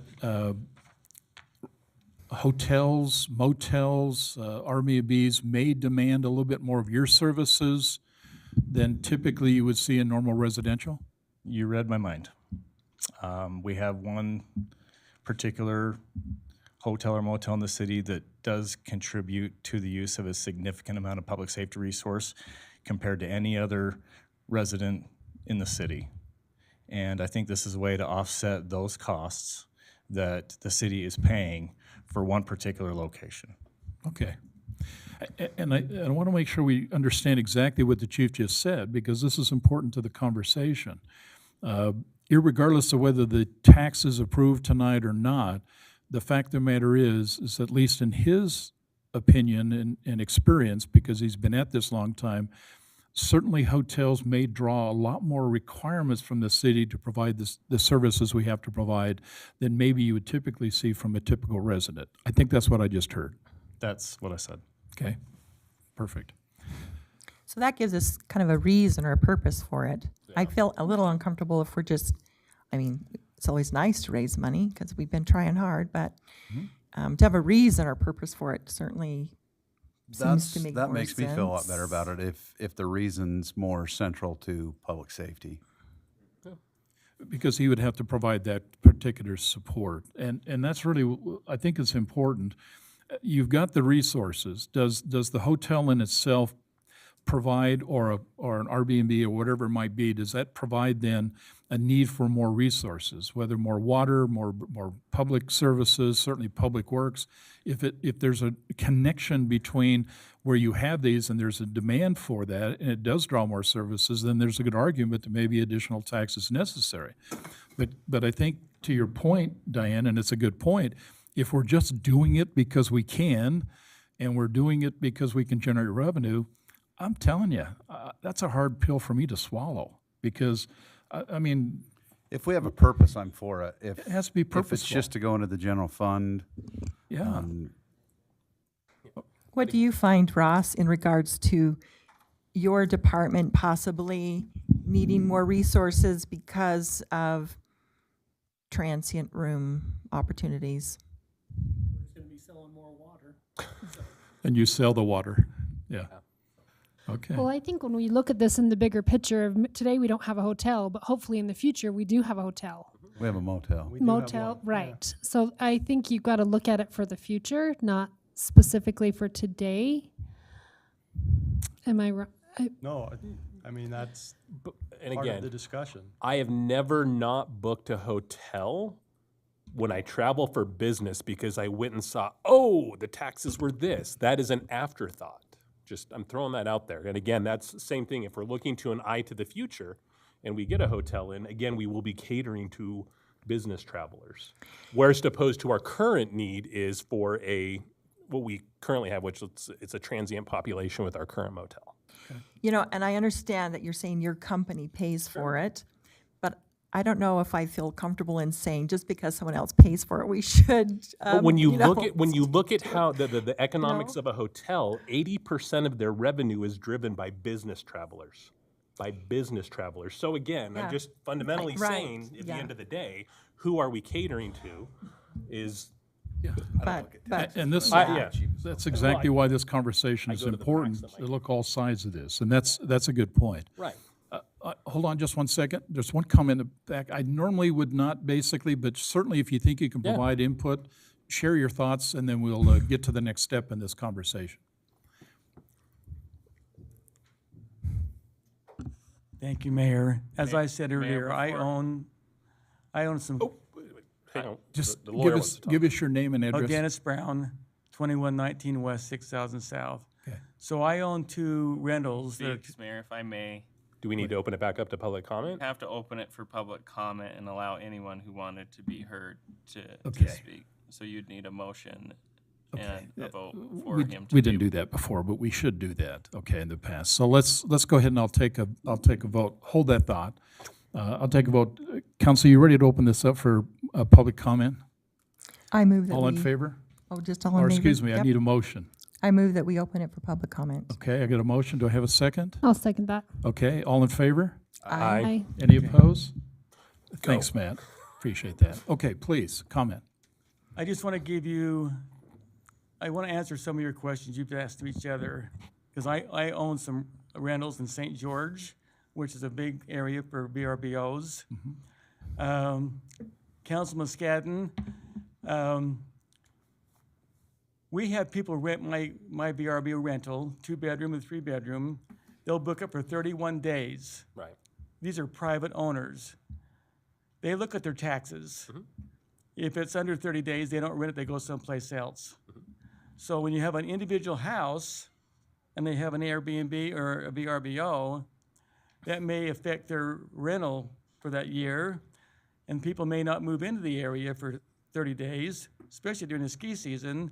And you may lose the income of those people who rent that house for those 2 or 3 days or a week or over 30 days because of the transient tax. Do you understand what I'm trying to say? So if some people like to rent 31 days because they can avoid the 1%. Yeah. St. George charges 1%.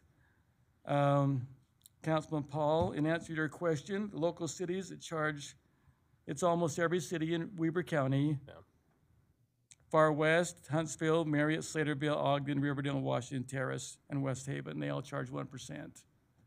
That's what I did a little And the bit majority of research. those don't even have a Almost hotel. every one of them does. I just want to answer a couple of your questions. It just drives me crazy as a property owner, though. I know St. George with my rentals, when you add the sales tax and the transient tax, and I don't know what other taxes, for every $100, people are paying $12.32. That's over 12%. Yeah. So that's it. Thank you, Mary. Yeah, Thank good you. information. Thank you, Mr. Brown. Okay, any other comments before I go No, for we're a still in motion? public comments and somebody else Oh. wants to speak. Kevin? You have a Not comment? shocking. Please. Gave me the chance, so I'm taking it. That's okay. You want Name and address. again? Uh-huh. Okay, Kevin Homer. My address is 5398 South, 4000 West here in Roy. Thank you. Just a couple of things. Councilmember Scadden, I appreciate, your perspective on business travel. For several years, I worked for Microsoft, and I was witness to the insane amount of money that is paid by Microsoft for things like accommodations for travelers and the food for travelers. It's just crazy. And whether or not you're a small company or a big company, those costs for being able to pay your employees to travel somewhere are always passed on in some form to the consumer. So as a personal traveler and not necessarily a business traveler, that's where I've seen and cared most about this tax that is imposed on the people that just come to visit the city, whether for business or pleasure. Chief Gwynn, you know I support you in so many things, in so many ways. On the point of having to go to some of the hotels or motels here in the city because they require more attention from public service. I'm a big believer that the people that use a service or incur the cost of a service should pay for that. For me, if I go to a hotel and I don't cause any problems and I'm a lawful, law-abiding citizen, I don't incur the costs of having police officers come to the hotel or motel. The people who do should pay for having to bring the police out to the hotel or motel. So our way of assessing and alleviating those costs should be paid by the people who cause that to happen, not me as a law-abiding citizen who I don't do things wrong like that. Assess that through the judicial system. Okay. Well, thank you, Kevin. Appreciate your input. Thank you. Okay, council, you obviously have seen a lot of different sides. Okay. You got one more. One more. Come How about name and address, please? Jared Roper, 4171 South, 2175 West. I'm for the tax. I think the individuals coming into our town, we still have to have extra resources on hand to support them. I have a place up in Lava Hot Springs, and they have the same problem, trying to get extra money into the city, and you're trying to figure out how to tax the people who use it instead of the people who live there, and so I'm for it. Okay. Thanks. Mr. Roper, thank you. Appreciate your input. Okay, anybody else before we? I make a motion, we close public comment. Well, I'm not sure I need to have a motion to close. We had a motion to open. Yeah, that's true. Okay. Do I have a motion then to close the public comment period on the ordinance 23-11? I got a motion to close. Do I have a second? A second, yeah, I'll second. Randy, okay. All in favor? Aye. Any opposed?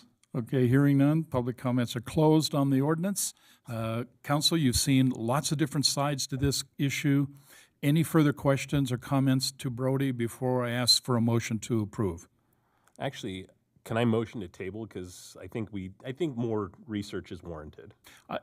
You certainly have an option to do that. I would only ask that if you do that, We set a what timeframe. do you want the city to do more than what they've already offered? Because I think there's an argument to suggest is we'll do anything, but the last one we tabled, it's an infinite, probably will never come back until sometime next year.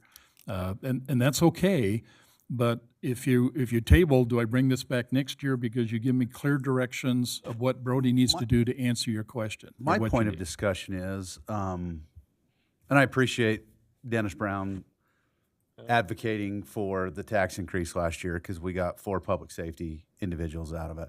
The ask was a lot greater than that. The ask for those public safety individuals was over double what we allowed for, but we wanted to keep taxes to a minimum. I might be unpopular in saying this. I don't think I am, because I've been told by many of residents that the first and foremost thing we need to focus on is public safety. And I would advocate that if we do the 1%, that's where it goes. Yeah. And I don't know if that can be done like this. Well, I think Brody made it clear. He basically said this. Once it comes in, we If can it comes into redirect the it. general fund, you as a council decide how it's spent. If you choose to take that money and direct it for more public safety, it's your decision. But just recognize one important piece, and Brody will probably make a different comment. It's the sitting city council that has to have the right to make that choice. It can't be a city council 2 years ago, 10 years ago, making a decision about something and then expect the city council here to live with that. I think, the way he explained it, the city council choose. And if you, 3 members of the city council say, I want the money spent for Chief Gwen or Chief Williams, it'll be spent for them. Only as long as there's 3 votes within the first of that city council who agreed to that.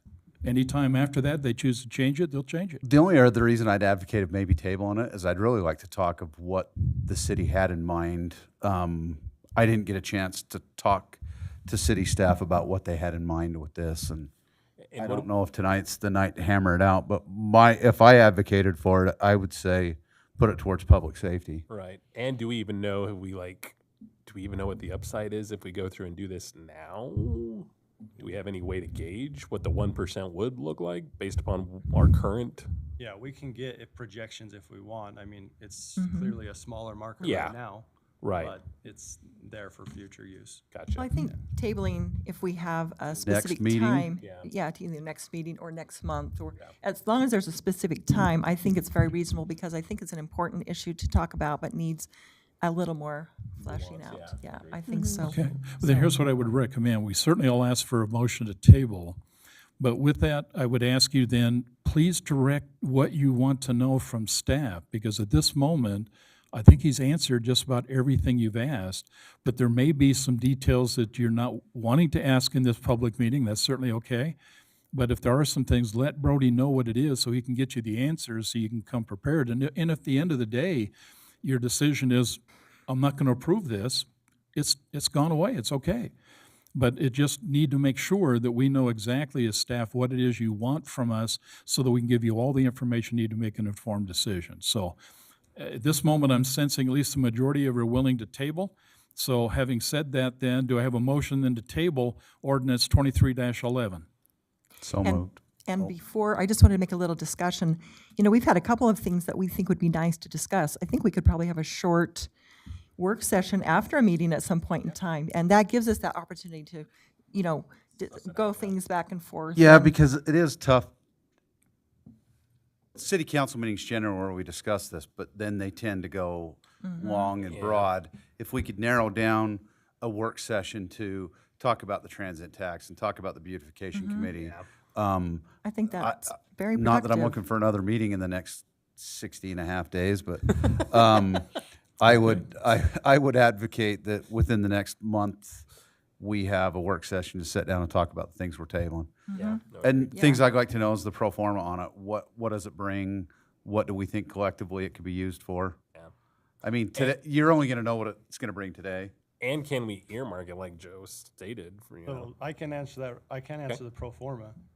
You can earmark it however you want right now as this current city council, but it would be a yearly decision based on the council that's. Okay, so it'd have to come up every year. Because it does go to the general fund. Right. Yep. Okay. Okay, let me just make sure. We got a motion to table, And I'll second it. and I need a second. Diane seconded. Okay, all in favor? Aye. Any opposed? Okay, so ordinance 23-11 is tabled, and we will bring that back in a future meeting and consider a work session. Please do me a favor. I hate to keep talking after the fact, but I want to make sure it's clear. Send your comments to Brody. Make sure he understands what we're looking for so he can provide you answers. And certainly, if those questions are relevant to all of us, then we'll basically tie a work session to this so we can discuss it in a public meeting. You okay with that? Okay, perfect. Okay, these are discussion items, so we're through the ordinances and resolutions. First discussion item is actually the garage and yard sale. Freudian slip? That was it? Sorry. And I do have a yard sales, garage and yard sale signs. Let me just talk to you about that a little bit. I sent you a little bit of information relative to the signs. The interesting thing, and it was important to make sure the connection, Steve is gone. He would validate what I'm about to say.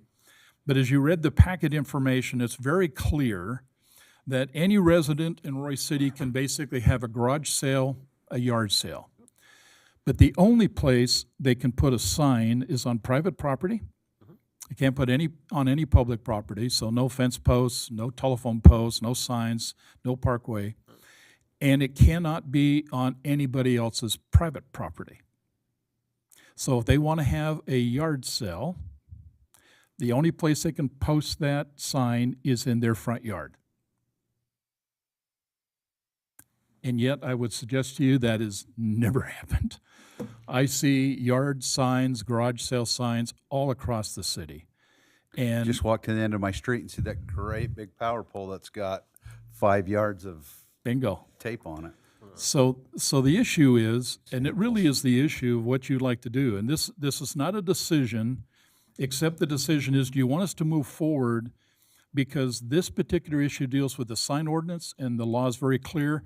The Land Use Authority, which is the Planning Commission, has to review this and come back to the City Council with a recommendation. So here's what's in front of you. You've read the information. You understand what we got. The law on the books today basically does not allow a person in Roy City to put a garage or yard sale sign anywhere else but their own property. They cannot put it anywhere else in the city. If you believe you're okay with that, then we do nothing. If you believe you'd like to have a second look and have a recommendation provided you by the Planning Commission, then it's recommended you consider basically allowing us then to task the Planning Commission to send back to you a recommendation if we should make an adjustment to the sign ordinance. Okay, having said all of that, and that's all in your document, any comments or questions relative to what this discussion is about? Go ahead. I just think you've got to make it enforceable, whatever we try to do.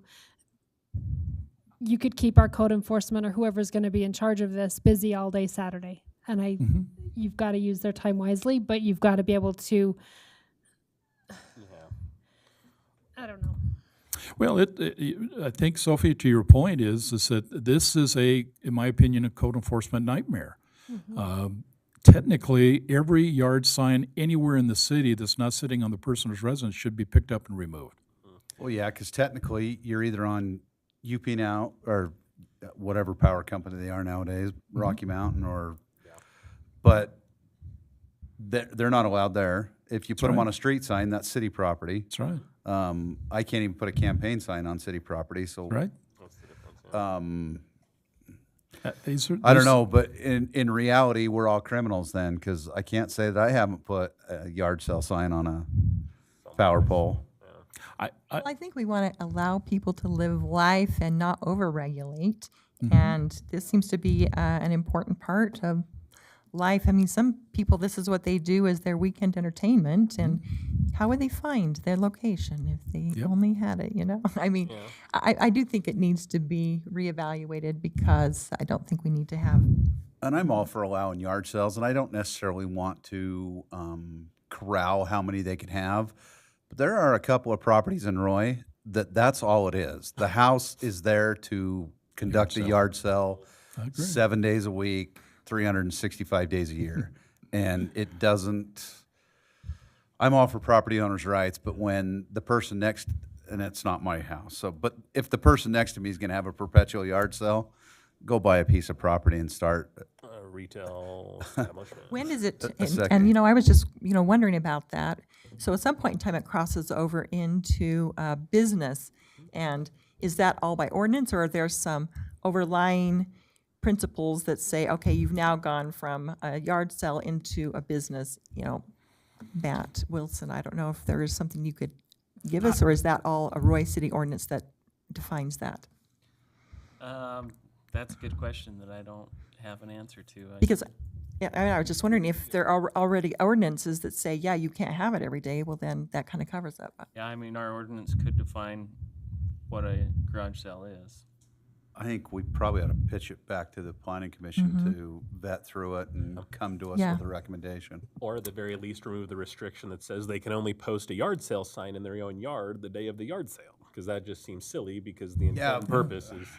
But that's the thing is, if You might be get- opening Pandora's box because. Well, but I'm saying if I go turn around like the main thoroughfares to my neighborhood, if I could get my neighbors to allow me, just like you do with a campaign sign, if they could put a yard sale sign, if we follow under the same sign ordinance that we do for campaign signs, why Probably not? works. Ask your neighbor if you Yeah. put for a yard sale sign down the road in their yard. Yeah, and that's the thing is they'll be more prone to yank it out of their yard when your yard sale is over, and it's not going to stay there on a telephone pole. People on the busy corners might have issues with it. That's but- true. All I can say, to Randy, to your point, and interesting enough, you probably know this, the sign ordinance is very specific in terms of how they deal with campaign signs versus yard sale signs. Yeah. And so I sense three of you, Sophie, your comments, would you be okay with go ahead and ask the planning commission then to take a look at the sign ordinance relative to this very issue? Yeah, planning commission. Yep. You okay with that? Yep. Okay. That's the body to I'm deal not with it. asking for a vote. All I'm asking for is I think- basically, I I got, think appears Matt to be a wants to majority. comment. Matt, comment. Wilson, go. I do. You mentioned campaign signs. I would just ask that there's direction that they look at that, because there's some issues there as well. No, that's an excellent, good point, too. We tried that one time before, and it was very controversial, but I You'll agree be there with helping you. us, right? Yes, and it's based on some recent U.S. Supreme Court decisions. So. Okay, okay, now that you've, we've had that part of the conversation, certainly a good one. Then, council, are you okay if maybe we ask them to look at both the campaign sign portion as well as the garage and yard sale signs, and come Sure, I back to wanna with go a buy great big recommendation? Neon sign and put it right out front here. You can't do that. Randy, you okay with that? Totally fine. Yep. Diane? Sophie? Yeah. Okay, then we'll go ahead and move forward. We'll take a look at that one in campaign signs and ask the planning commission to give us a response back. Matt, thank you. I wasn't aware that we're seeing some federal issues with this issue. It's okay. I know. Yeah, like there's all. I mean, this is a Pandora's box. I understand. Yeah. There is a specific ordinance just for campaign signs that doesn't deal with anything else other than campaign signs. But I will say to you my opinion, and certainly I'll be one to say it, sometimes the Roy High violates Roy City Code with their signs. I know.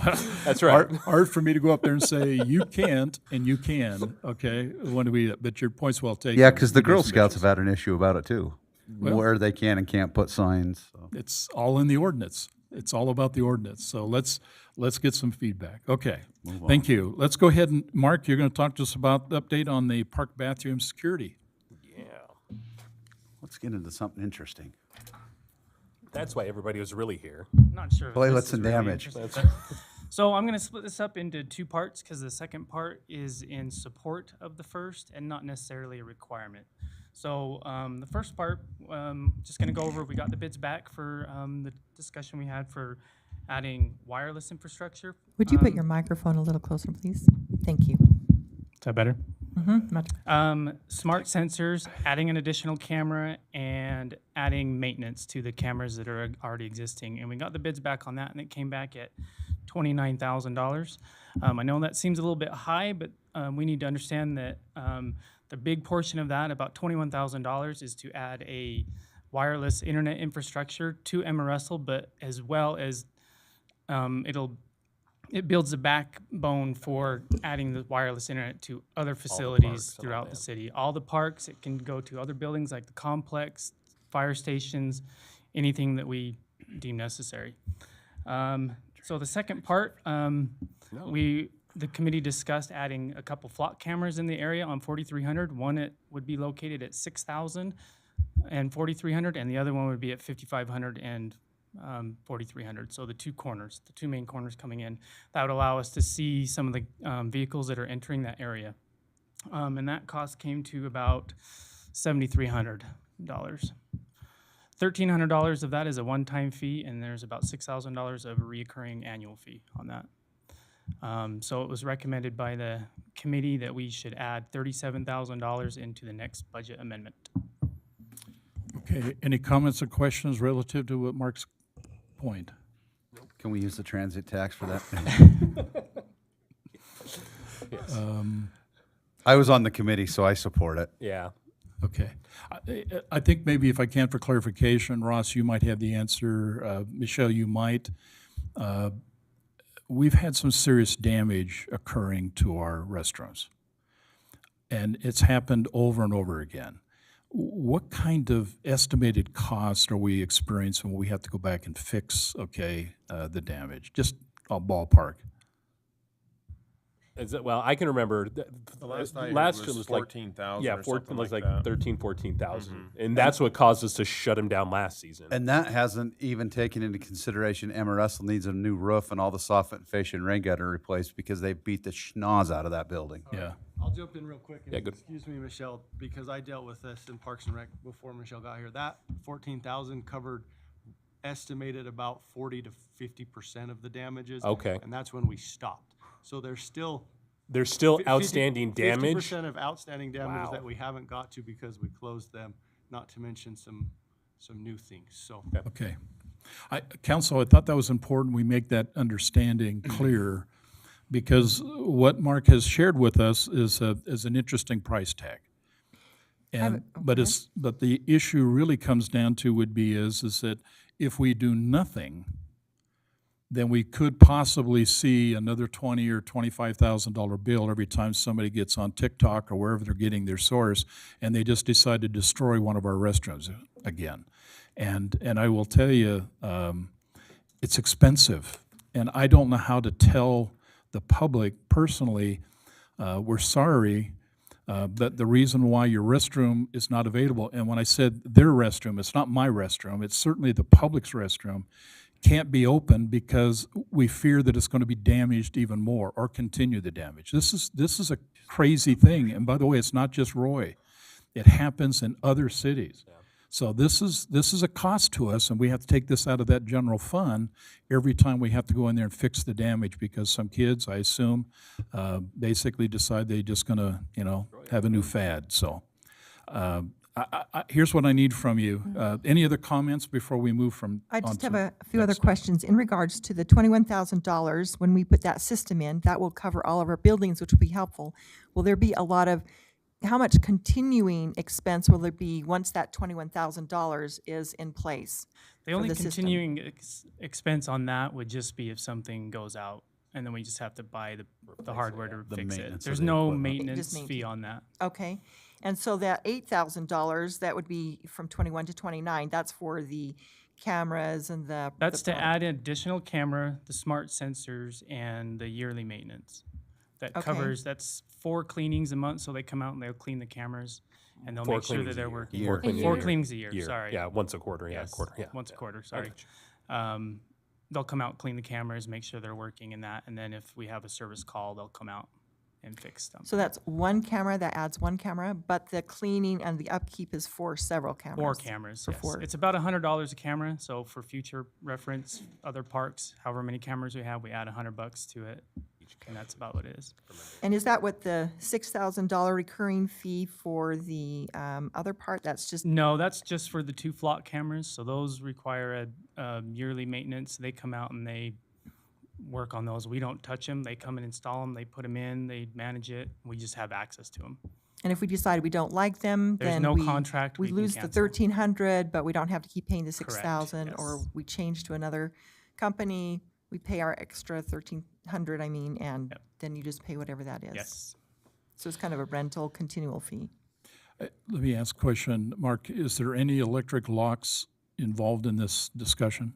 No, because they already exist at Emmett Russell. So you have electric locks on all the restrooms and are on timers? Yes, they are. They have schedules. We can add holidays. We can do anything we want. And we have access to them from our cell phones. So Okay. And I just want to make clarification, because I don't know if everybody understands this. This is like a trial that we're doing with Emma Russell. Correct, It yeah. opens up the bandwidth with the All the- network yep. to connect all the parks, but we want to try one park and see what the success is on it. I think there's already electronic locks at Yeah. most of the other parks. we have them at, let's see, the 6,000 bathrooms, Emmett Russell, and West Park. So this could be something that if it works well, hopefully we're saving the $30,000 repair bill, then we would continue this to add to others. And then, so we may need that 37,000 every year for a while, just because we're increasing There, that. depending on the park and how many cameras you want to add, that bill can go up. But for this, the biggest portion is just adding that back end network. Okay. So is the hopes to deter, or is this to catch and have them pay for the damages? Like what All the above? is it? Kind of all the 37 above. is- I mean, getting payment for something like that, Brody will attest, it's really kind of hard, and Matt will too. It's Right. kind of hard to Is it prosecute even for those, possible? so, yeah. Yeah. Is there a way to deter then? I mean, they know that it's there. You've got little beepers or I know things that there's plans to put signs up, Yeah. and so that's kind of the only deterrent that we have at this point. So And I don't Okay. know, like, if this was serious, but we joked about providing live camera streams that the general population could sit there and watch. I don't know if that was like a joke or if we were really like contemplating that. I wasn't but- going to bring it up, but yeah. But, you know, I'm going to throw it out there. So, Well, the committee's have a lot of obviously people looking that at a would do lot it. of yeah. things. Yeah. Yeah. Okay. We can get those people at Facebook going to town and Okay. Well, here's the question, council. This one obviously requires some other work that has to be done. First, are you okay with what you're hearing? And if you are, would you recommend us go ahead and move to the next step, which means we need to do some budget adjustments and get your final approval on any movement? Are you okay with that? We got to do we something. got to do something, yeah. Diane, you okay with that? Sophie? Okay. Mark, thank you. Matt, I think we got a green light to go ahead and move to the next step. Okay, so we need to formalize that. Thank you. And how long do we anticipate this trial will go for? How long will it take for us to maybe get up and running and then we do it? Now that we're in different seasons, do we do it through a couple of seasons or? However long we would like, so I think the city council is one that would dictate that, or the committee. Okay. Thanks. Thank you. We got Aquatic Center Reservation Policy. Council, I sent you a copy of that. Let me just preface that a little bit by saying the emphasis of this particular policy is, as you well know, we already have a policy that talks about how we reserve. Currently, they have to be a Roy business or they have to be a Roy resident. If they are, they get the opportunity to rent the facility during off hours, obviously, and they get first priority. And then the second day, the way I read the policy, other people, other cities, other people can come in and rent it. Certainly, it's worked over the last couple of days, but there has been at least one element that warrants your consideration. We're finding, and it's interesting enough and should not be as big a surprise, this particular Roy Aquatic Center is being treated like a regional facility. People like it. People use it. Other cities use it.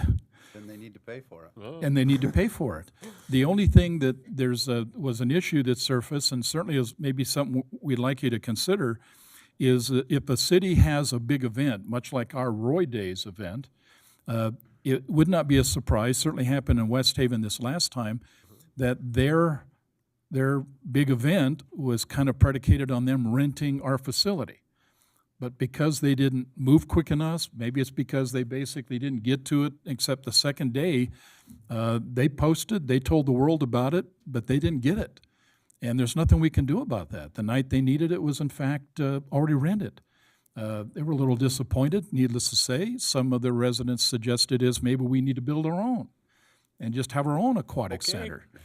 Okay. But the cost. Until they find out what it costs them a year to operate And one. Bingo. Yeah. So, but to us, we've always thought that our facility is really a regional facility. And so the request in front of you was consideration to simply add to the first day. We're not telling them what they want to do, but certainly offering this idea that if a municipality has, outside of Roy obviously, has a big event, big Roy Day event, and they would like to then pick a day that they can invite all of their public or their residents to their big event and use the Roy Aquatic Center, that they've given the same opportunities we offer to our Roy residents and Roy businesses, and allow them to approach them, in this case, the Parks and Recreation Department, and then ask if they can, in fact, on the first day, if they can, in fact, reserve a day.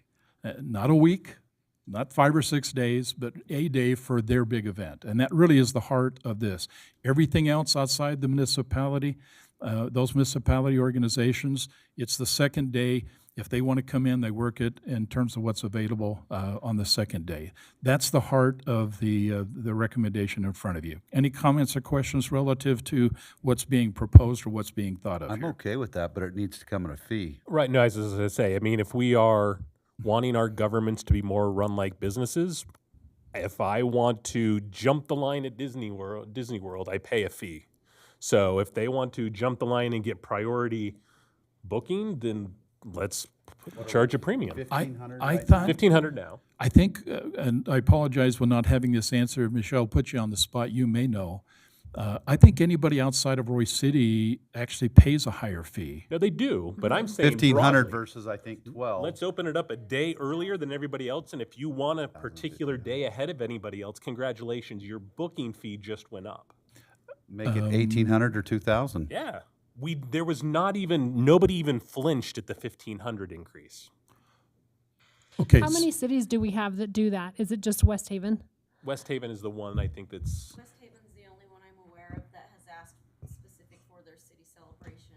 There are a couple other cities that rent the aquatic center. Right. But not in conjunction with some other type of But event. for a day, they don't really care what day. It's just a day. Okay. Yeah, and they may rent a couple of days, but certainly they rent it, okay, and they're willing to do it on the second day.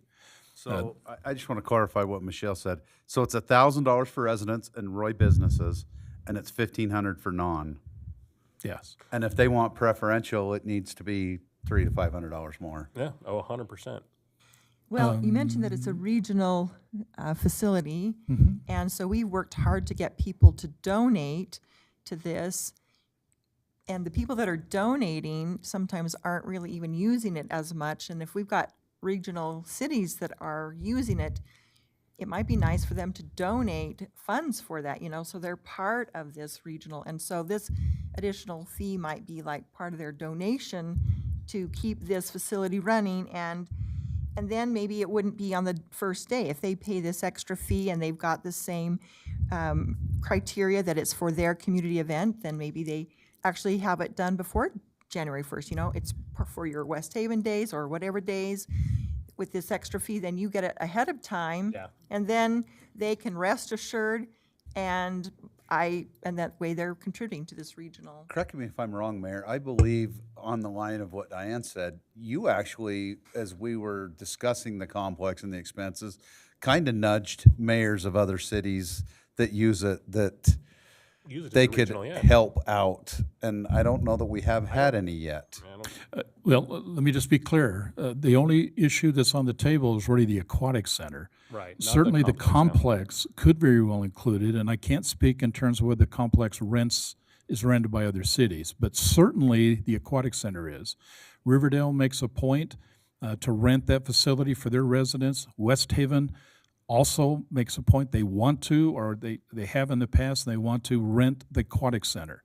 I think on the table, let's make sure we're okay I know they're with two this. different, but I'm using an analogy of I think we've Abroad. nudged other cities to contribute or participate, and we haven't seen it yet. And I think So the that only way you'll requires get it is to simply charge 'em a more formal money. request coming from the city council to the city council of those cities saying is, we'd like to treat this as a regional facility, and thereby treating as a regional facility, we would ask you to help solicit to maintain it. To this point, Michelle, correct me if I'm wrong, we do that in part by simply increasing the usage fee for anybody outside of Royce City. So even if West Haven was to come in and say they would like to be on the first day, remember it's basically a 2-day event, the first day, if they had the same equal rights to Roy businesses and Roy residents to be able to come in and talk to Michelle and say, I'd like to rent this facility on this day because it's part of my big celebration day, then they would be expected to pay the $1,500. Because we haven't changed that number, but it's only on the first day. We're not giving them any separate individual preferences above any resident or any business in Roy. If they come in on the second day, they can, if it's available, they can certainly rent any day they'd like, but they still pay $1,500. And it was the additional cost for non-Roy City residents to help offset the cost of whatever it takes to operate the aquatic center. So if you want to change the policy a bit and give them even a higher preferential treatment day before we send it to the residents and that, then certainly you could argue that says we'll do that, but here's the additional cost. And if you as a council believe that's the way you'd like to move with that, we can certainly take an action and we can move then to change the policy both in the cost as well as those cities that have an interest to want to have priority. You tell us what you'd like to do, and we'll go ahead and make those adjustments. We've got a work session coming up, you know? We could, Well, so, because what I would I mean, propose is we do 3 yeah. days. I might 3 have to days. rent a do, room for that work right? session downstairs. We do one that whoever wants priority booking, they pay a premium, right? We determine whatever that premium payment Well, is. I think you got to be careful because you don't want to open up Pandora's box to expand. I think we just focus on municipalities because now you're going to try to open up Pandora's box. And you've got a lot of businesses out there that will take that. And you say premium, I say more than $300. That's nobody will even bat an eye at that. Yeah, So 500. I was going to go up to 500, but to each their own, whatever. 500, So 1,000, like whatever. the priority booking would cost you 2,000. If you wanted to roll the dice, day 2 it's 1,500, and then day 3 you become whatever the going 1,000. Okay, council, what do you want to do? You're offering some interesting ideas, but they're certainly not within the policy that's been presented. Right. Do you want us to come back to you? Yeah, we just need to read. Do you want us to come back with maybe a different relook at this that both includes work session's pay in order. as well as priority? Actually, I really do think that a work session, I mean, Yeah, I don't no, I even know if agree. it has to be Yeah. really long, but we do have several ideas that need to be, I think, sorted out. And I think we need to talk to Michelle and say, Kate, Right. is Yeah, 3 what days works? feasible? I mean, I'm I can totally- say, in my head, I'm thinking 1 day is plenty. Hopped Figure up it on out if you caffeine. want it earlier. If you don't, wait for the rest. Last year, the aquatic center, all the dates were booked up by Within the first week, yeah. Oh, yeah, No, within that's that what I'm first few saying. hours. I'm all week. Right. Yeah. As I say, if we're gonna go based off of free market demand, there is a huge demand because we filled it in 3 days. Why not Yeah. capitalize on that as a city? If somebody will pay a premium booking fee, why would we not charge it? But you don't want to make all of your residents Fast mad pass when to you the have aquatic them all center. gone before it even opens. Okay, so let me see if obviously you've got lots more questions than we have answers. I'm sensing, and we don't have to table, we're not going to make a decision we're not tonight, making a but decision tonight. are we okay with then, maybe we should have a third workshop to see how we might be able to structure a new policy on that? Are you agreeable to that idea? Heck yeah. Okay. Maybe Sophie? have Michelle, can you give she us a has few to be part of proposals this. to Okay. say this what would work and what wouldn't work? Yes, Yeah. okay. So here's what we'll do. We'll set up a No. workshop to discuss the, I don't want to be, I'll be the jerk in the room. Like, yeah, we can draft proposals, but what do you want it to say? I mean, there's 4 different ones. You want us to come with 4 and then you guys Heck can yeah. find out? Well, I think No, that's. I'm sorry. Well, No, isn't no. that what the work session is for us to kind And I of guess discuss at it the and come work around? session, do you want 4 different proposals, or at the work Well, session, do you guys want to go out to the general public, find what you feel is best, and then Shark Tank this. Shark Tank it to me. That's what I want to see. Shark Tank. Brody, here's what we'll do. Can't have We'll caffeine before certainly council start, meeting we'll certainly start with the existing policy that, Michelle, you provided me. And then from that, we'll go ahead and entertain a couple of different options and present that in a work session to see how that goes. That's about the only way we can do that. Yes. Easier to edit than it is create. So let's us create something and have them edit it. Okay? Like it? Awesome. Okay. Next one, senior center lunch. I'll just pay for it. Matt, please. You Okay, want to make a yes. comment on this one? Thank you, Mary. I'll second that motion. It's 1 day. We're talking 1 day, right? 1 day. Yeah, so Kathy at the Hope Center, as you guys remember in the past years, we have provided, we have facilitated serving lunch to the seniors. Prior to COVID, in my time here at Roy City, about 12 years, there was twice that I remember that Roy City would provide the lunch themselves. So we would take our city barbecues and barbecue the meat for them. Kathy reached out to me and asked if we could do that again. I said that I would take it to the city council and ask you guys if that's something that you guys wanted to do. She was wanting to do a day in September on like a Wednesday or a Thursday. September 21st is looking like the best day for us. At a Wednesday? I believe it's a Thursday. Thursdays, yeah, it's coming up. Well, I believe that the principle is, I mean, where does it stop? I mean, where does it end? And maybe it's $1,000 now and that. I think us being involved in handing out the meals is very appropriate, but I don't believe that paying for it from the city council funds. Now, if we together want to get together and donate for it, I'm very happy with that, but not for the city funding. Run that. That's my Costco card. Go to town. Let me know how much it costs. Seriously. Yeah. Well, so- first thing, it doesn't quite work that way. But to the point, I think the point what Matt is suggesting, council, is simply this. We've not done this twice in 12 years. We don't do this like we do every year with the Roy High School. Yeah, We don't that's do this true. like we've done, with other organizations. And so I guess the comment that Diane's suggesting is the fact is, do we want to continue or do we want to start? Because in essence, if you start it this year, then certainly there will be maybe a requirement to do it next year, and next year then it becomes more or less a pattern. Do you honestly want to do this or not as a city? Now, trust me, Randy, with your point, you in a heartbeat can walk up to Kathy and say, I want to buy lunch for everybody, and she'll be more than happy to do that, but that's not what the city's doing. It's what Randy's doing. But what Roy City needs to decide is Roy City want to continue doing this even though we've only done it twice in 12 years. So that's really the question on the table. And we can certainly select a day if you decide to do sometime in September. But do you feel comfortable about using Roy City's taxpayers' money to pay for dinner for the senior center at the Hope Center? Do we have any idea what the cost is? No, I don't. It'd be over $1,000, $1,500, I'm sure. And then you've got staff wages that would be part Staff of that. wages as well, yeah. And we already If we could participate. get the money donated, and I'd even kick in to pay for the food and then Yeah, staff.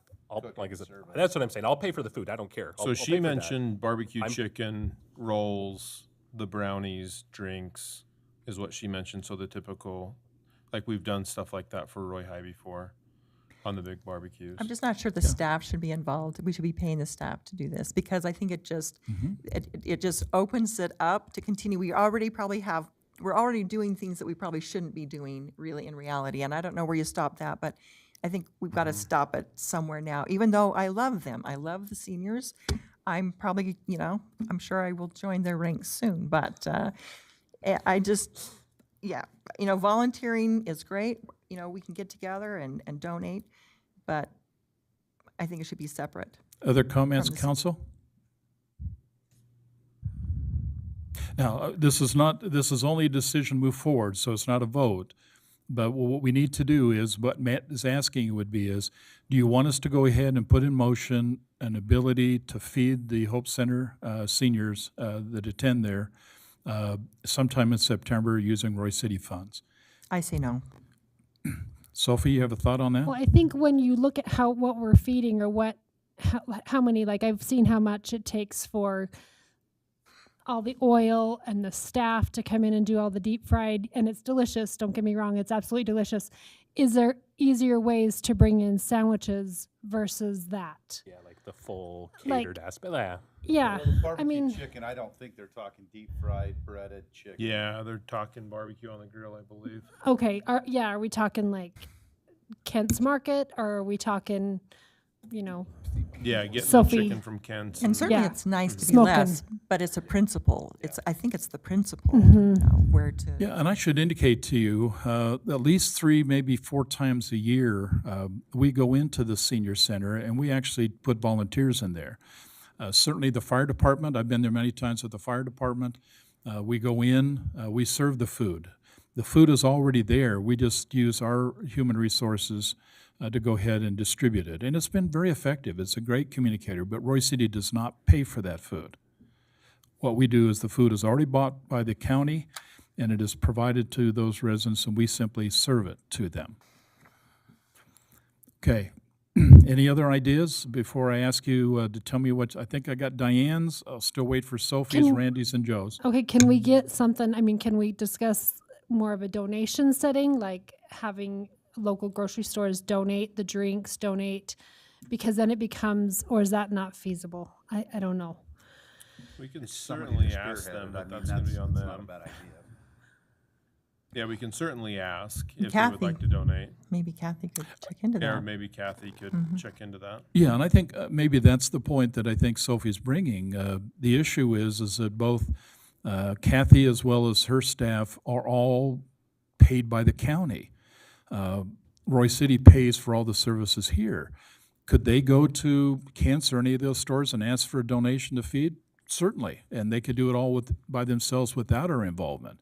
I think what makes this one a little bit more interesting is because they're going to ask that Roy City, particularly Public Works Department and the Park Recs Department, to be there cooking, fixing, and serving, which means it's all the labor forces necessary to do that, plus all the food. That's a different equation than going up there and just simply having them go up there and buy the food and distributing it. I agree, because the staff, she has staff already there to cook. They'll be there anyway. They're all there. You have volunteers as far as, you know, you say maybe the council go in and volunteer to do it. All the time. And it takes out the whole factor of all of the parks coming in and cooking for the day. Because it's a day. All the grocery shopping, all of the time. It's a lot of their time. They do a great job. Like I can't, and I don't want to abuse them. You know what I mean? You don't want to, pretty soon they're cooking for everyone. And I don't know. No, that's a great point. I will just indicate to you is that, Council, we've asked you many times, and many of you have been there when we have served that dinner, that lunch. And we do it volunteer. We're certainly not compensated for that day, but we're there.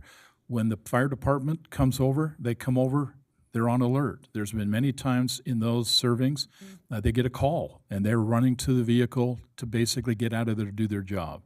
But they are already at the fire station, and so they provide that service. Great community interaction with the seniors. We do that twice. We'll do it at Thanksgiving, and we're going to do it again at Christmas.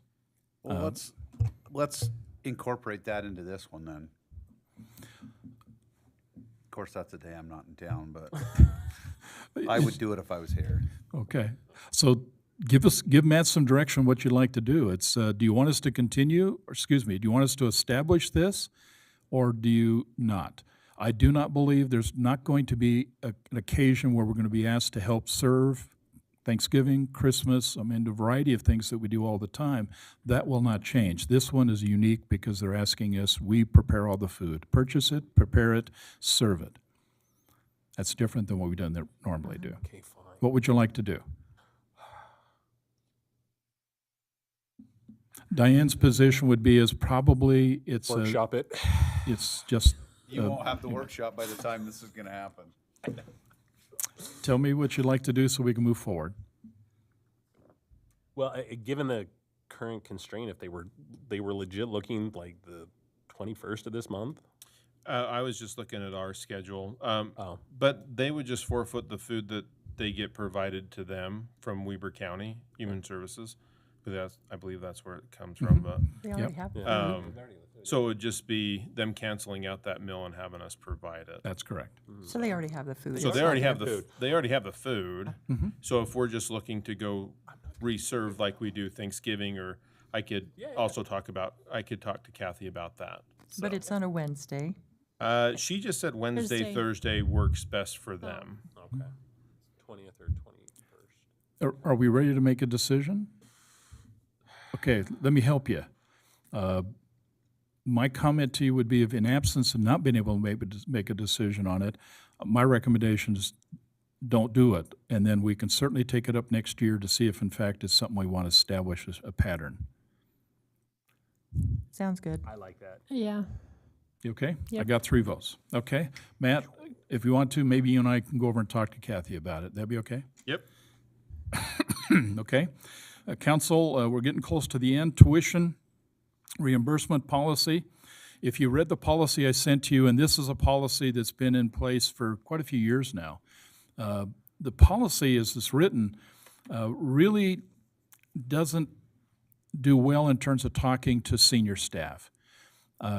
Luckily for us, Matt pretty well handles if there's a department head. If you read the policy, it simply says that the department has to make a recommendation to consider somebody for this program, and the city manager is ultimately responsible to approve or not deny it. And certainly things like applicability, does the training, the classroom instruction, the training have applicability to the job? How much does it cost? I think before the department head and certainly the city manager approve it, they have to take and weigh in all that before they make a decision. As I indicated to you, there is one employee who's now taking advantage of the program or did last year. The question here is it what about senior staff? Do we want to invest in their educational future to provide more asset, resources, and abilities to the job that they're holding? Certainly, under the current regulation, they are full-time employees, so certainly they can benefit from it. They're within that program. But for Matt to go up there and approve himself, okay, to be able to do something is self-serving, or could be that. And I know Matt, and he would not do that. He certainly would entertain it if someone was to recommend it, some things he could do to help and broaden his horizons, giving additional education. But unless someone or the council makes a recommendation and agrees to it, I doubt he would do anything about furthering his education and his capabilities.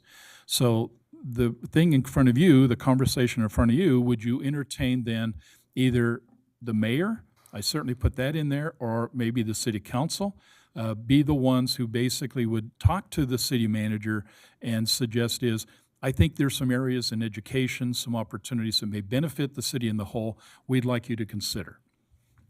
And therefore, the city manager in this case would be able to take advantage of this program as written. Comments? Mayor, I was unable to find other city policies, but do you know if our surrounding cities, what their policy is for who approves city manager involvement? And is it only the city manager, or is it anybody else in upper management positions? I can only go what the policy reads, and the policy is pretty clear. Ultimate responsibility for this rests with the city manager. He makes the final decision. The city manager wanted to take advantage of it. I think it'd be a conflict of interest for the city manager to approve their own Bingo. education reimbursement. To that, I'd say it should come to the council for a vote. Yeah. I think that sounds You okay with that? reasonable. And I was Okay. just wondering, do you know if any surrounding cities, what their policy is by chance? I When you were doing don't. research, I was just wondering. There are so many things within the personnel policy Right. I I have was just never wondering. seen before, and so this is certainly one of them. But to the point is that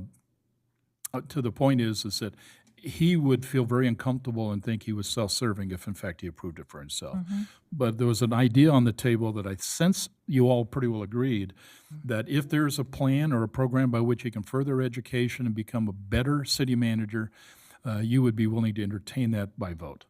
Absolutely. Yes. You okay with that? Mm-hmm. Okay? I mean, Yeah. if there was an application made for tuition reimbursement for any kind of an education program or classes or whatever, I'd say bring it to the council and let the council approve it. This would only be applicable for him. Yeah.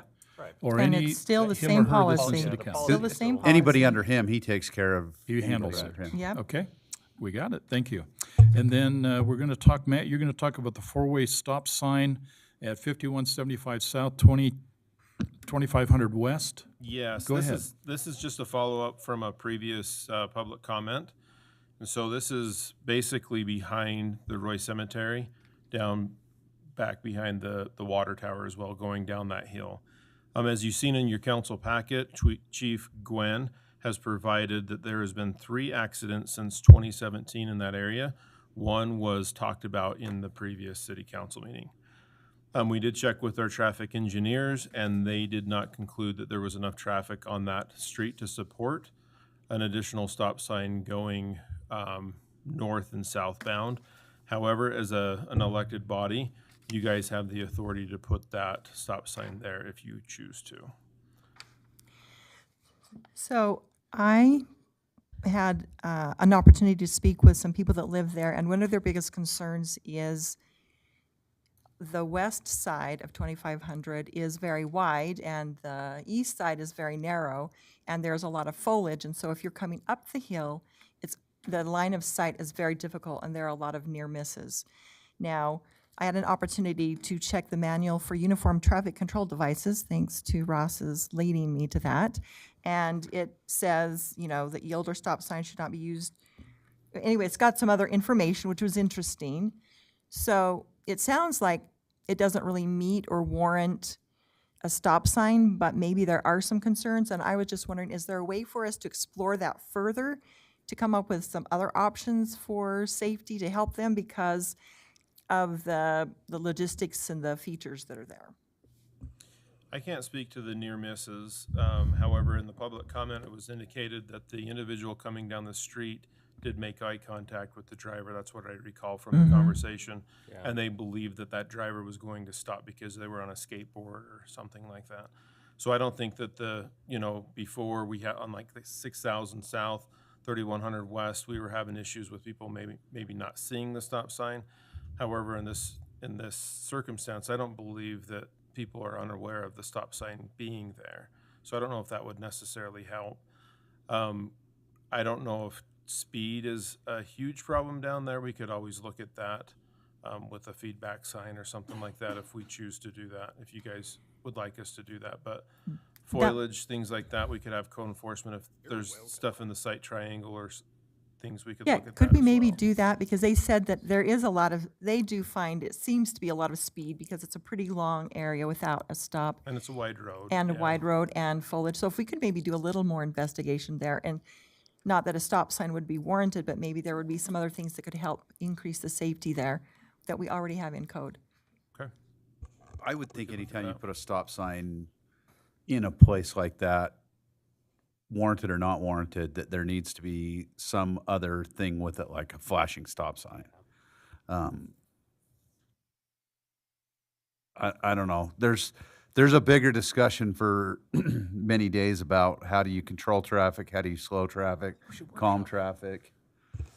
Well, that's a bigger workshop. Do you have any other ideas, Chief, when you were looking at the area and the site, or concerns you might have?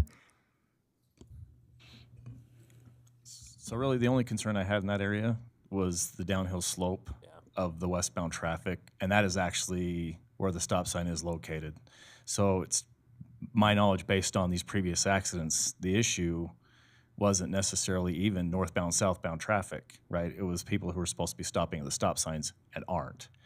Anecdotally, when I was in patrol, I did a ton of traffic enforcement on that road, and we typically saw drivers around 30, 32 miles an hour. Speed limit, I believe, is 25, so they weren't even reaching the threshold where an officer's even going to stop them. But that particular intersection, I really don't have any, from an objective law enforcement standpoint, I don't have any big concerns about that particular intersection. Thank you. I guess the interesting question, and I haven't been able to read it, but I think it's worthy of this this conversation, Matt. And I'd like to read this, but does the city council have the authority, without a traffic study or an engineering study, have the authority to put a stop sign there?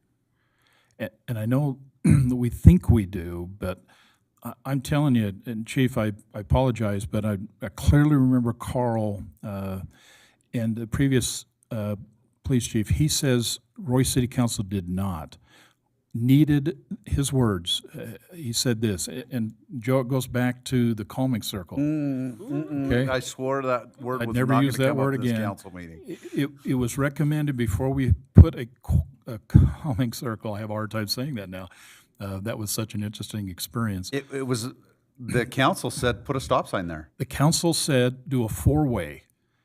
And Carl police chief says you can't do that because there are some liability issues. And I'm only referring to what he said, and I've always listened. That one I listed probably more than I've ever listened because we were set. There was enough votes on the city council to put a 4-way stop sign at that location. We should have. And yeah, certainly would take a lot of pain off me. But the fact of the matter is that they chose not to, and a Coleman Circle found its way there. Is there anything, Federal Highway Administration, state policy, is there anything that basically says that either to get a stop sign in, you have to basically do that, and I kind of read that into this document Diane sent, or the other side of that is, much like I sent you that House bill, in that House bill, it specifically says that the city council has the authority to regulate speed limits on city roads without a engineering or traffic study. That's what that law says. I just want to make sure we understand where the Kevlar is on this issue. Well, I hope that you would never hear me speak to liability. That's what lawyers, the attorneys are for. So in that regard, I'm not going to speak to liability. However, it's my understanding based on 2500 West being a city road, right? The recommendations coming from NHTSA, right, are just that, they're recommendations, right? And so it's my understanding where this intersection, both east-west and north-south, are city-owned and maintained roads. If you saw fit, or I thought there was a need for a stop sign, that would be my recommendation. And I don't see why you would not have the authority to do that at that particular intersection. However, I don't necessarily see a need for a 4-way stop at that intersection. Okay. Council, I share that with you because I just want to make sure that there's a clear understanding before we basically move on this, that we certainly know whether or not we have the authority to do that. I'm not so sure, and I think you need to have that for sure to make sure that when it says, I want a 4-way stop sign there, that you have the authority to do that. I would like to know because I'll back up what I just said a few minutes ago. It would have been so much easier and cheaper to turn that intersection that was in question of the calming circle into a 4-way stop. Absolutely. And Joe, you know this, had we done that, all of the pain and suffering that you and I went through, and a lot more people went through, that was a painful event. We never would have had any of that. There would never have been a reason for that. But because of the comment that was made by the chief at the time saying you can't do that, that's what set that, and it was unanimous across all the city council, said, well, I want a 4-way. And when that comment was made, and it's in the public record, I'm telling you right now, that decision stopped right there. May I suggest this? The other problem is the city manager unilaterally made a decision to choose the device of his choice. I remember that one too. You know too. Here's what I would recommend. I think there's some. And you weren't the city manager. Not this city manager. It was a previous city manager. Let's make sure. We'll come back at this if it's okay with you because it's a good conversation, but its applicability is across all of Roy.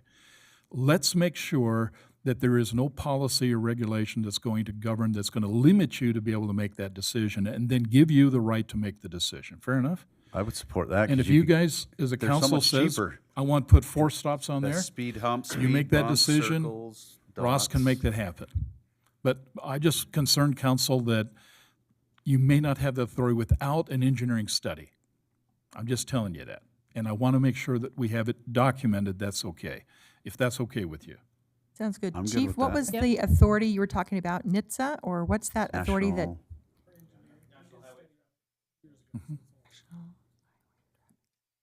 Okay. Thank you. Okay, we'll come back. We'll take an action to finish this, and then we'll come back and put it on agenda. Matt, are you okay with that? Yeah, oh, absolutely. Okay. Speed round, go. Now we have some city manager and council report. Matt? Yeah, give me about 3 minutes and then I'm gonna bolt out of here. And we're almost out of here. I'll make that motion in 3 minutes. So annually we do the Roy Hyde Athletic Dinner. That's scheduled for September 20th at 5:30ish. On September 11th at 6:45 a.m., we're going to do the memorial out in the front of the fire building.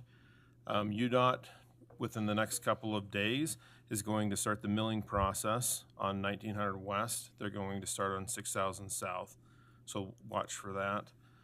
These are just save the dates for next month. The Public Safety Fair is going to be October 11th at 6 to 8. October 23rd to November 4th is the dumpsters at Public Works. And then October 30th is the trunk or treat from 5 to 8 p.m. And we're going to be doing that the same way as we did last year. October what? 30th. 30th, 5 to 8. Okay. Okay? Okay, anything else, Matt? Nope, that's it. Do me one favor, because you Right, set a off little pretty fast, quickly. but- Would you basically send that as an email to the council? Absolutely. And then we'll make sure we get that on our calendars. You okay with that, council? Okay, anything else, council, before I make a last comment?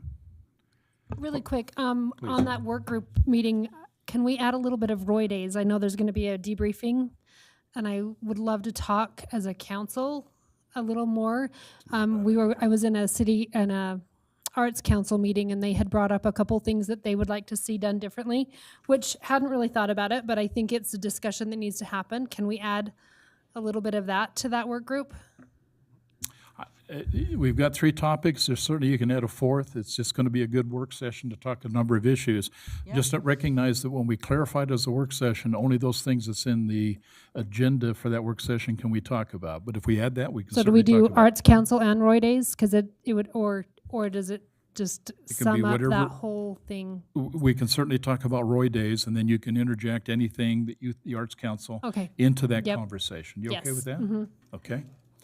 Okay, I only have just 2 things. You're aware tomorrow, okay, 8 o'clock, you've all been invited to the Weber Remembers the 911 project at the fairgrounds. Please consider going there. They got some events taking place. They want to share that with you. And last comment you're aware of, but probably the public's not. Roy City did receive its stationary plan certification from the Wasatch Front Regional Council. That was a big achievement. Brody, thank you. You and your team, great effort. Okay, I think it's a good thing to have that particular part completed. With that, council, any other comments or questions before I ask Joe to give us a motion to adjourn? I make a motion, we adjourn. I certainly was going to ask that. Okay, do I have a second? I'll second. Thank you, Randy. All in favor? Aye. Any opposed? Hearing none, we are adjourned. Thank you. Thanks for joining us.